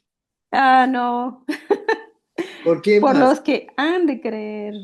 Por nosotros. Exactamente. Él oraba por nosotros. Él oraba por nosotros. Hermanos, vea, él en lugar de estar preocupado por lo que él iba a atravesar, que acuérdense que cuando él llega al Getsemaní, él sudaba gotas de sudor, gotas de sangre mezcladas con sudor. ¿Por qué?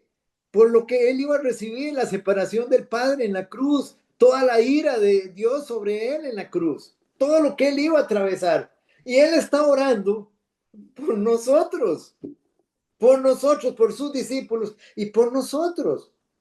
En otras palabras, hermanos, o sea, este es el punto. ¿Por qué estoy orando yo?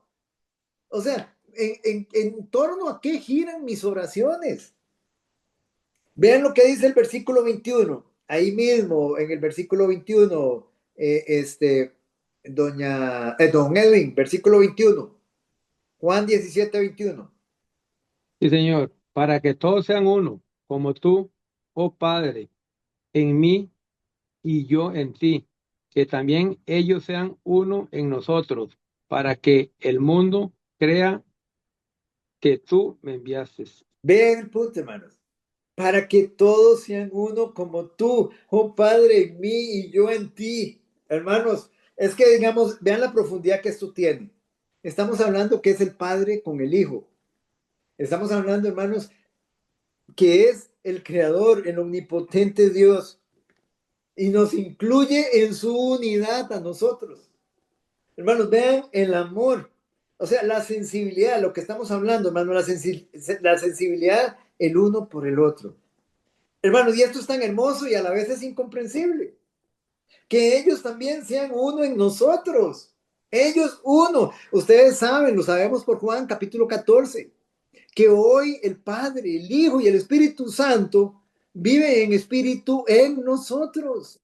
Viven en nosotros. La Santísima Trinidad habita en nosotros. Y sin embargo, hermanos, ¿cómo pasamos nosotros, hermanos? A veces no dimensionamos quién habita en nosotros. Hermanos, estamos pero más que suficientes. Somos más que suficientes. No necesitamos de absolutamente nada. Estamos completos en Él. Para que el mundo crea que tú me has enviado. Entonces, vean qué interesante. ¿Saben lo que convencerá al mundo acerca de quién es Jesús? Si nosotros agarramos esta porción, ¿qué es lo que va a convencer al mundo acerca de quién es Jesús? Agarrando estos pasajes. El Espíritu Santo. Los creyentes, digo yo, Sí, cristianos. sí. Dice así, para que el mundo crea que tú me enviaste. Ajá, pero vea, lo que convence al mundo, sabemos que el Espíritu Santo convence al mundo del pecado, pero aquí lo que estamos hablando es, hermano, yo puedo llegar y saber mucho de la palabra de Dios, puedo saber mucho de la palabra de Dios y yo puedo irle a hablar a alguien de la palabra de Dios, pero si no somos uno, si no somos uno, si no estamos unidos en amor con todo lo que hemos hablado, hermanos, entonces no es consistente mi mensaje. No es consistente. Hermanos, yo tengo que testificar de lo que y manifestar a Cristo en mí.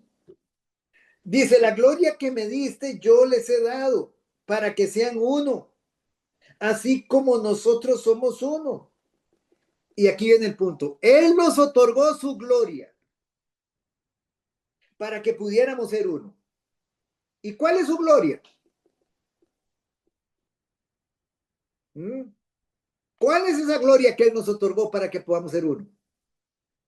¿En la unidad? Sí, pero usted lo dijo antes, doña Marcia. ¿Cuál es la gloria que Él nos otorgó? Ahorita lo acaba de decir usted, ¿sí? El Espíritu Santo. El Espíritu Santo, el Espíritu. Esa es la gloria, es Dios mismo en nosotros. Él nos dio su gloria.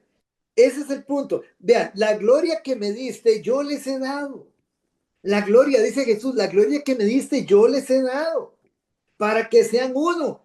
Estamos unidos en la unidad del Espíritu. Dice, para que sean uno, así como nosotros somos uno. Entonces, Él nos otorgó su gloria para que pudiéramos ser uno. ¿Y cuál es su gloria? El Espíritu Santo. La presencia del Espíritu Santo en nosotros. Ese es el punto de unión.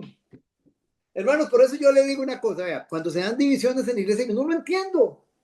Porque, digamos, ¿cómo puede separarse algo que está unido por Dios? ¿Cómo puede dividirse algo que está unido por Dios?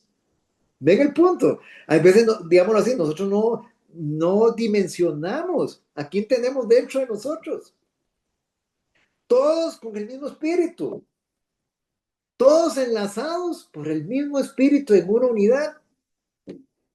Indisoluble, es una unidad indisoluble, hermanos. O sea, ningún pastor puede sacar a ningún creyente de esa unidad.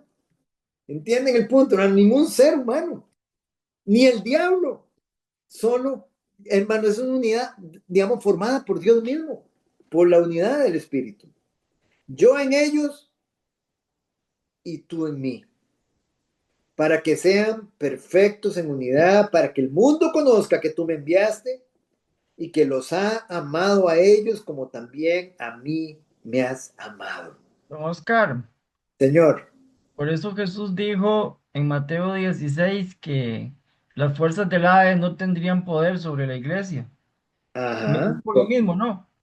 Sí, por supuesto, es que digamos, ¿por qué razón? Porque la iglesia no está, digamos, no estamos en la fuerza del hombre, Ajá. estamos en el poder del Espíritu, no estamos en el poder de los hombres, estamos en el poder del Espíritu. Doña Marcela, buenas noches, que el Señor me la bendiga. Ahí doña Marcela se está despidiendo ahorita, que el Señor la bendiga.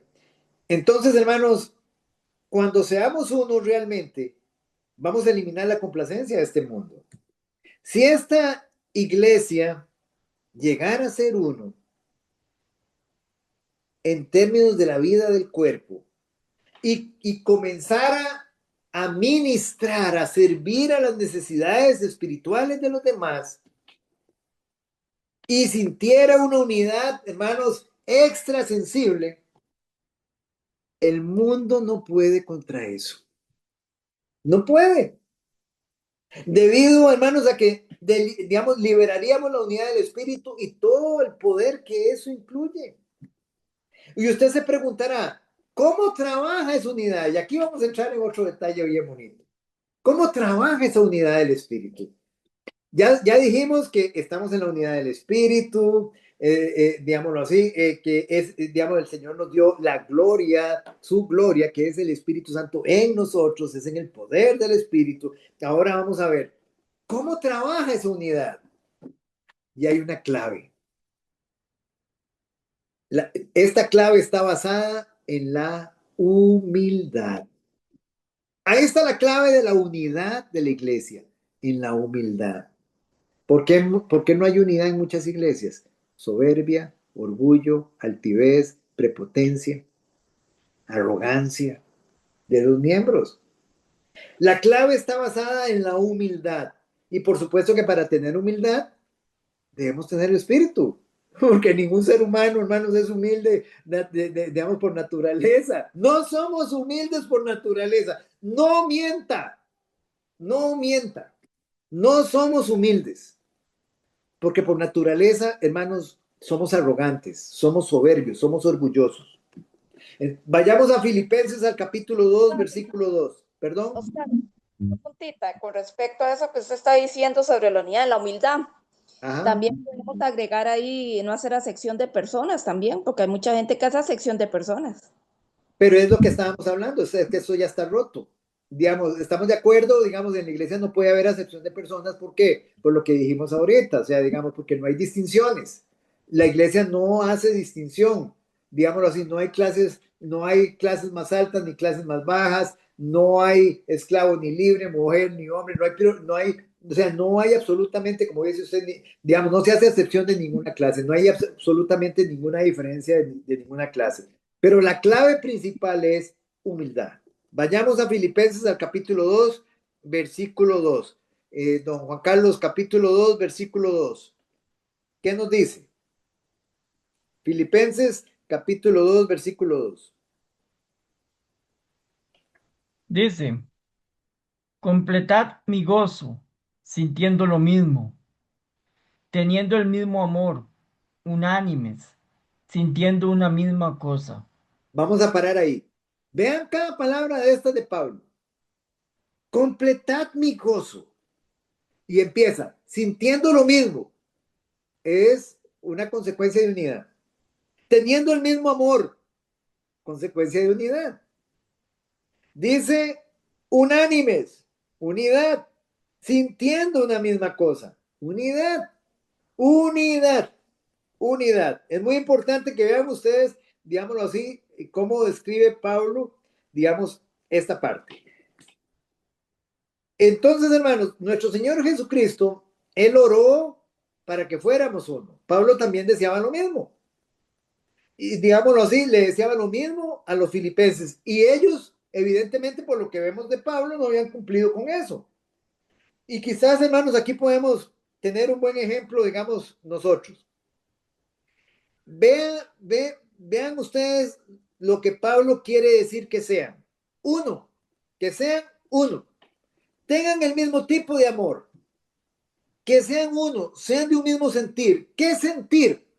Ahora, ¿cuál es ese sentir que está hablando Pablo acá? Y vean, el versículo 5 nos da la respuesta. Don Edwin, el versículo 5, ¿qué dice ahí mismo? Sí, señor, dice. Haga pues en vosotros ese sentir que hubo también en Cristo Jesús.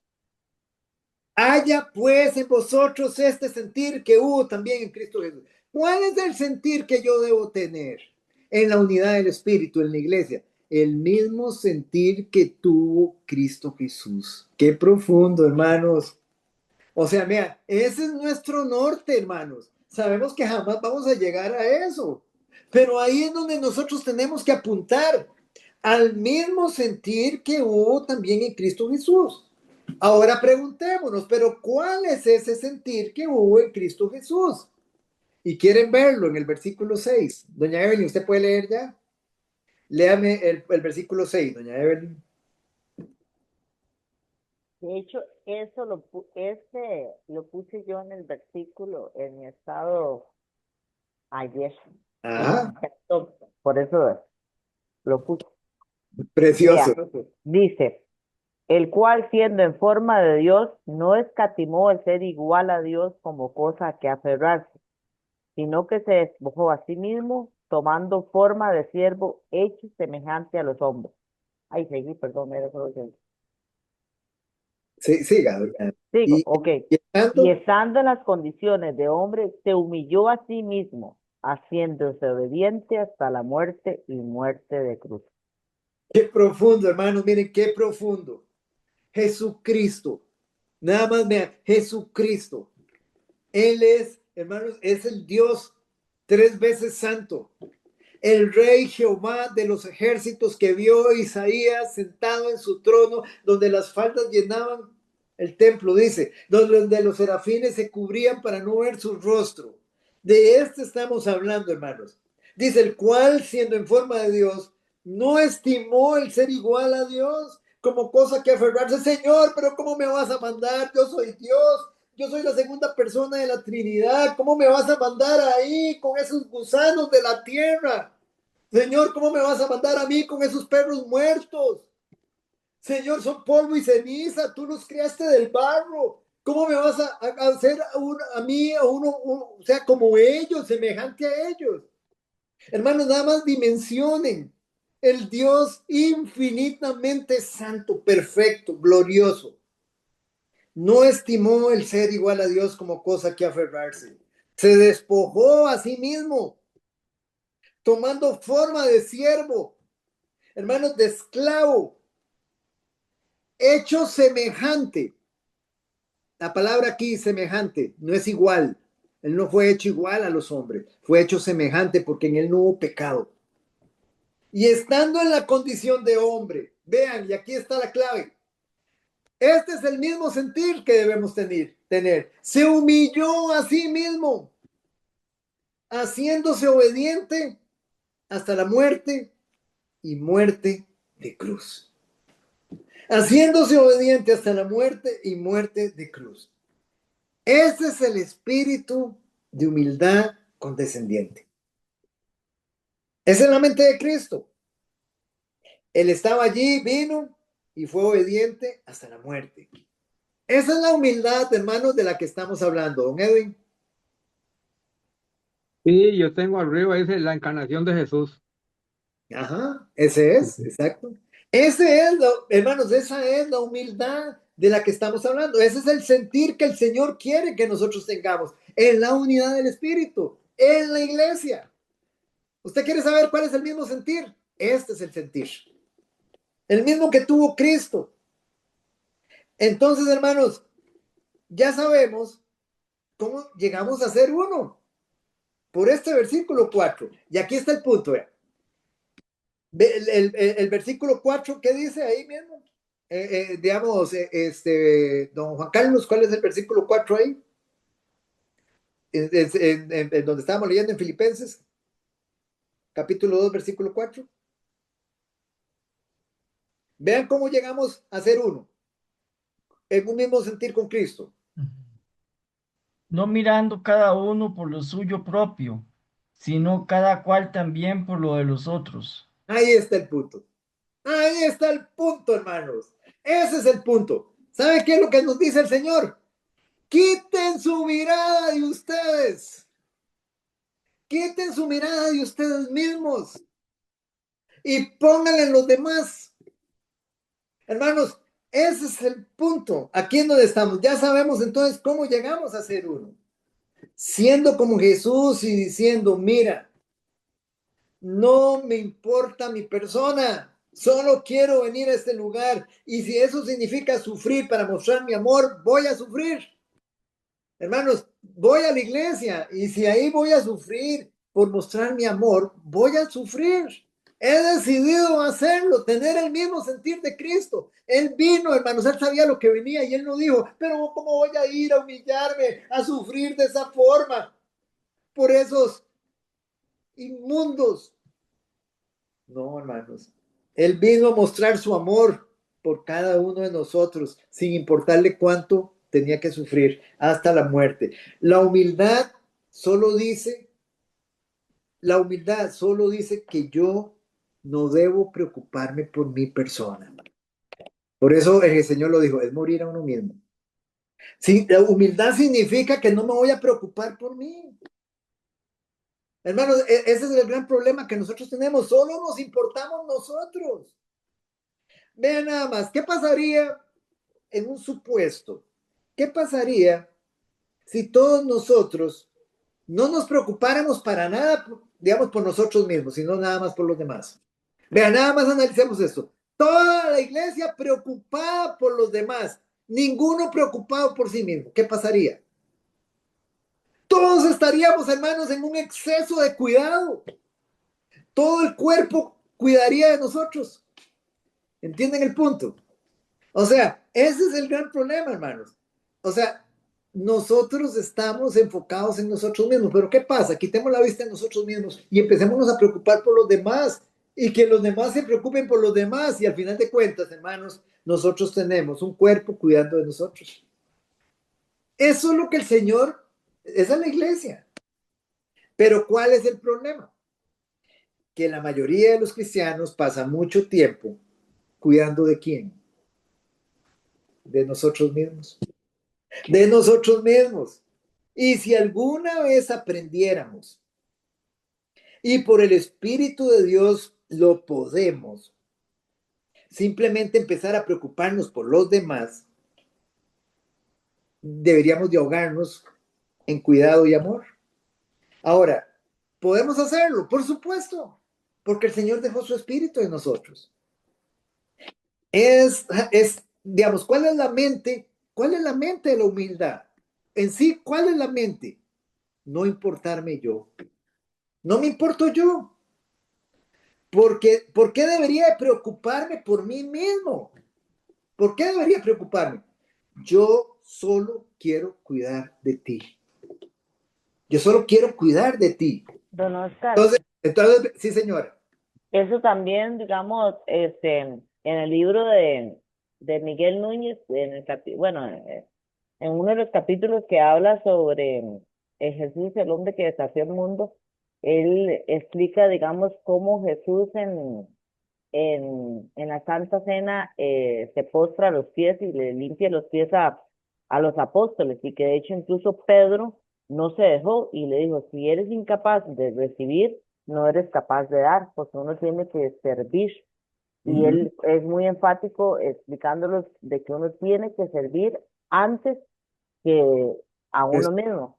Exacto. Y en la Santa Cena él lo explicó muy bien. Un ejemplo precioso, porque estamos hablando que es el Rey de Reyes y Señor de Señores limpiando los pies de sus vasos de barro. Ese es el punto. Entonces, hermanos, cuando nosotros tenemos esa actitud de humildad, no hay egos heridos. No se ofende a nadie. La mente de la humildad era la mente de Cristo.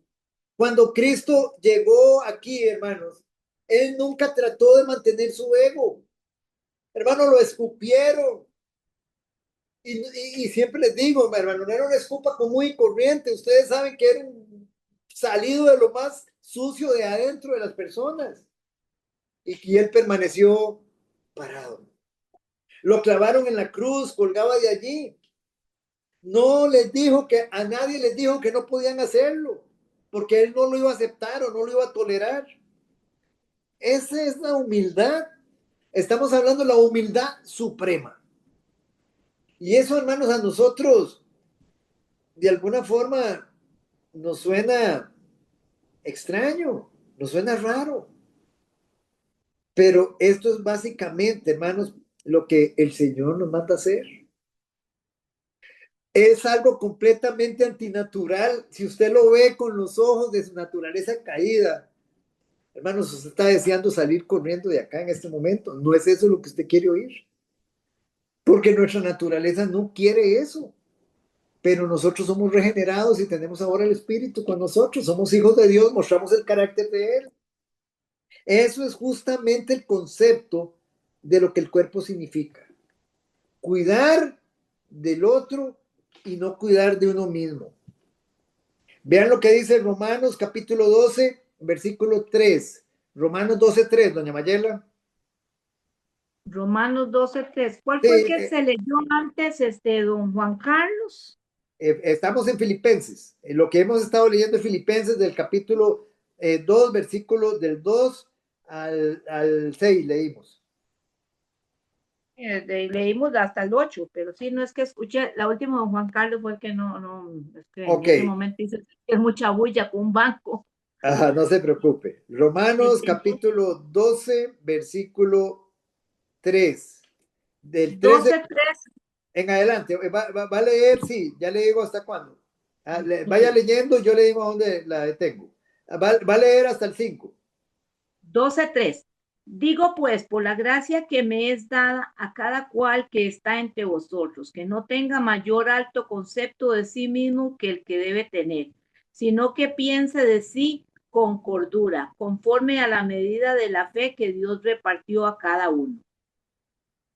Porque de la manera que un cuerpo tenemos muchos miembros, pero no todos los miembros tienen la misma función, así nosotros, siendo muchos, somos un cuerpo en Cristo y todos miembros de los unos de los otros. Exacto. Somos un solo cuerpo en Cristo y todos miembros los unos de los otros. Todos estamos en el cuerpo de Cristo.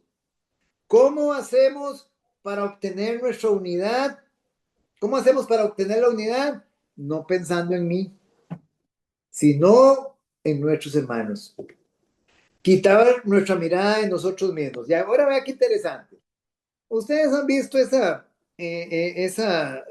frase, digamos, hoy muy pegajosa de que, digamos que envían los psicólogos. No, es que usted tiene que amarse más a usted misma, ámese más, ámese, perdónese a usted. Pero vean qué interesante, hermanos. ¿Cómo un psicólogo lo manda a amarse a uno?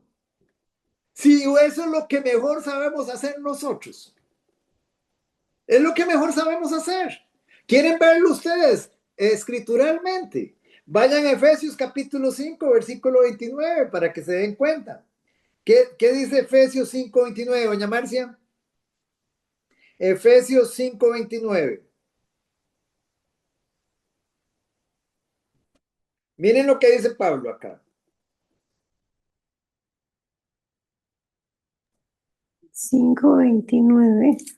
Sí, Dice, uy, porque nadie aborreció jamás a su propia carne, sino que la sustenta y la cuida, como también Cristo a la iglesia. Muy bien, miren, nada más esto, vean. Porque qué dice, porque qué. ¿Cuál es la palabra que sigue? Nadie. Nadie. Nadie. ¿Y quién es nadie? Nadie. Absolutamente nadie jamás aborreció su propia carne. Nos amamos demasiado. Hermanos, sino que la sustenta y la cuida. Pero los psicólogos que nos mandan a amarnos a nosotros mismos. O sea, vean ustedes nada más que interesante, digamos, cómo se contrapone la psicología con las Sagradas Escrituras. Nos amamos demasiado. Usted no tiene que preocuparse acerca de su propio ego. Usted no tiene que preocuparse, hermanos, de sus pequeños problemas. Usted no tiene que ser tan egocéntrico en todos sus pensamientos, que siempre están girando en torno a usted. Simplemente extienda la mano y toque la vida de alguien. Y olvídese de usted mismo. Somos uno. Hermanos, nos desgastamos, nos afanamos, nos llenamos de ansiedad, nos enfermamos, hermanos, con nuestra mirada puesta en nosotros. Solo pasamos así, pobrecito yo, y pobrecito yo. Hermanos, vean, extienda su mano, levante su mirada y pónganle en los demás y verá usted que eso cambia completamente. Porque somos uno, debemos olvidarnos de nosotros mismos. Y el punto de fusión para nuestra unidad debe ser la humildad. Usted puede preguntarse, bueno, pero ¿hasta dónde ¿Hasta dónde debe llegar mi humildad? ¿Hasta dónde? Pero mi humildad puede llegar incluso si me pisotean, que lo pisoteen, hermanos. Pero ahí decía usted antes, el sentir de Cristo Jesús. Ese es el mismo. A Ese ese es nivel. a ese nivel. Pero es que mucha gente llega y dice, pero hermano, entonces, ¿qué quiere decir? Que si a mí me meten por una cara, yo tengo que poner la otra, el otro lado. Eso es lo que dice Cristo. Hermanos, eso es lo que dice su palabra. Sí, qué difícil. Usted ya tiene el Espíritu. Hermanos, apunte hacia ese norte. Ese es el norte. Inténtelo en la gracia y en el poder de nuestro Señor Jesucristo. Ese es el mismo sentir, hermanos. Ahí es donde está el punto. No, ¿Usted cree? Oscar, Sí, señor, dígame. es que el versículo 30 es como el que cierra todo lo que hemos estudiado El 30, en Efesios 5, Efesios 5:30. Léalo, por favor. porque somos miembros de su cuerpo, de su carne y de sus huesos. Ajá, eso es. Ah, Eso es la analogía es la analogía del matrimonio, pero es la analogía del esposo y la esposa, de Cristo y su ajá. iglesia, de Cristo y su iglesia. Es excelente, así es. Ese es el punto, hermanos. Entonces, ahora, ¿usted cree que Dios lo puede restaurar después de que usted ha sido pisoteado? Por supuesto que sí, hermano. Solo que es algo que a la carne no le gusta. A la carne no le gusta ser humillada. A la carne no le gusta ser escarnecida. A la carne no le gusta el agravio. Hermanos, pero eso es exactamente. Ahí es donde nosotros testificaríamos. Eso es lo que el Señor nos manda a hacer. Esto no es un evangelio que se enseña, hermanos. Se los digo sinceramente, esto no vende. Esto no, el día que un pastor predique esto en una iglesia, no recoge un solo 5 de ofrenda. Digamos, porque no le gusta a la gente. Esto no gusta. Hermanos, pero esto es lo que dicen las Sagradas Escrituras. Esto es lo que dice que hagamos. Esto es lo que dice que hagamos. En esta noche vamos a dejarlo acá. La próxima semana, Dios mediante, vamos a estar en 1 Corintios capítulo 6, versículos del 7 al 8. Y vamos a seguir viendo esta parte en el sentido de la humildad de Cristo, digamos. Hay muchos cristianos que se acusan el uno al otro y se llevan a la corte. Y digámoslo así, porque no están dispuestos a sufrir el agravio. Vamos a ver qué nos dicen las Sagradas Escrituras acerca de eso.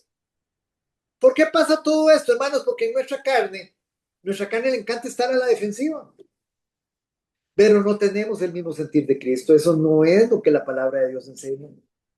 Él vino y dijo, este es el medio, este es el camino. Solo hay un camino y es el camino de Cristo. Y él dijo, todo aquel que esté dispuesto a venir en pos de mí, niéguese a sí mismo, tome su cruz cada día y sígame. Y seguir a Cristo es esto. Es apuntar, Señor, estoy muy largo de ahí, Señor Dios, me cuesta tanto perdonar, Señor, me cuesta tanto eso, pero Señor, en el nombre de Jesús, sé que tengo tu Santo Espíritu, Señor, oh Dios, que cada día, en cada agravio, yo pueda madurar más, Señor, y yo pueda resistir a la prueba porque quiero glorificarte. Nadie ora así. Señor, dame la fuerza más bien para ver cómo le rompo los dientes al que me hizo eso. Sí, hermanos, es que es así. Pero, hermanos, no. El Señor nos manda a morir a nosotros mismos, a humillarnos a nosotros mismos. Vamos a orar, vamos a dejarlo en esta noche acá, hermanitos, y voy a marcar nada más acá. Ok, listo. Padre, en el nombre que es, por sobre todo nombre, queremos darte las gracias, amado Señor, oh Dios, porque nos das a conocer, Señor. Tantas verdades, Señor, que tu iglesia hoy, Señor, no predica ni practica, Señor. Oh, Señor amado y precioso, Señor. ¿Cómo queremos, Señor amado, que tú, Señor, nos fortalezcas en esa idea de unidad, Señor, en el cuerpo de Cristo, Señor? Que tú, Señor, en el poder de tu Santo Espíritu, Señor, oh Dios Todopoderoso, Señor, que tú trabajes en nosotros, Señor, en ese aspecto de la humildad, Señor. En ese sentir, Señor, que hubo en ti, Señor. Oh, Señor, tú eres nuestro modelo. Tú viviste todo eso. ¿En qué parte de la Biblia dice que yo no lo tengo que vivir? Debemos seguir tus pisadas, andar como tú anduviste, dice tu palabra, Señor. Solo ayúdanos, Señor Dios Todopoderoso, a rendirnos completamente a ti, Señor. A estar dispuestos, Señor Dios Todopoderoso, a sufrir dando amor, Señor. Amor, amor y amor, que fue lo que tú derramaste, Señor, cuando estuviste aquí en la tierra, Señor. Bendice a mis hermanos, Señor. Guárdalos irreprensibles, Señor. Que ellos puedan practicar, Señor, tu palabra, Señor. Ponerla por obra, Señor. Bendícelos, amado Jesús. Llénalos del poder de tu Santo Espíritu, Señor. Oh, Señor, gracias te damos en esta noche y continúa tú, precioso y bendito Jesús, recibiendo toda la gloria y toda la honra que solo te corresponden a ti, Señor. Solo a ti, Señor. Gracias, poderoso y bendito Jesús. En el nombre que es por sobre todo nombre oramos. Amén y amén.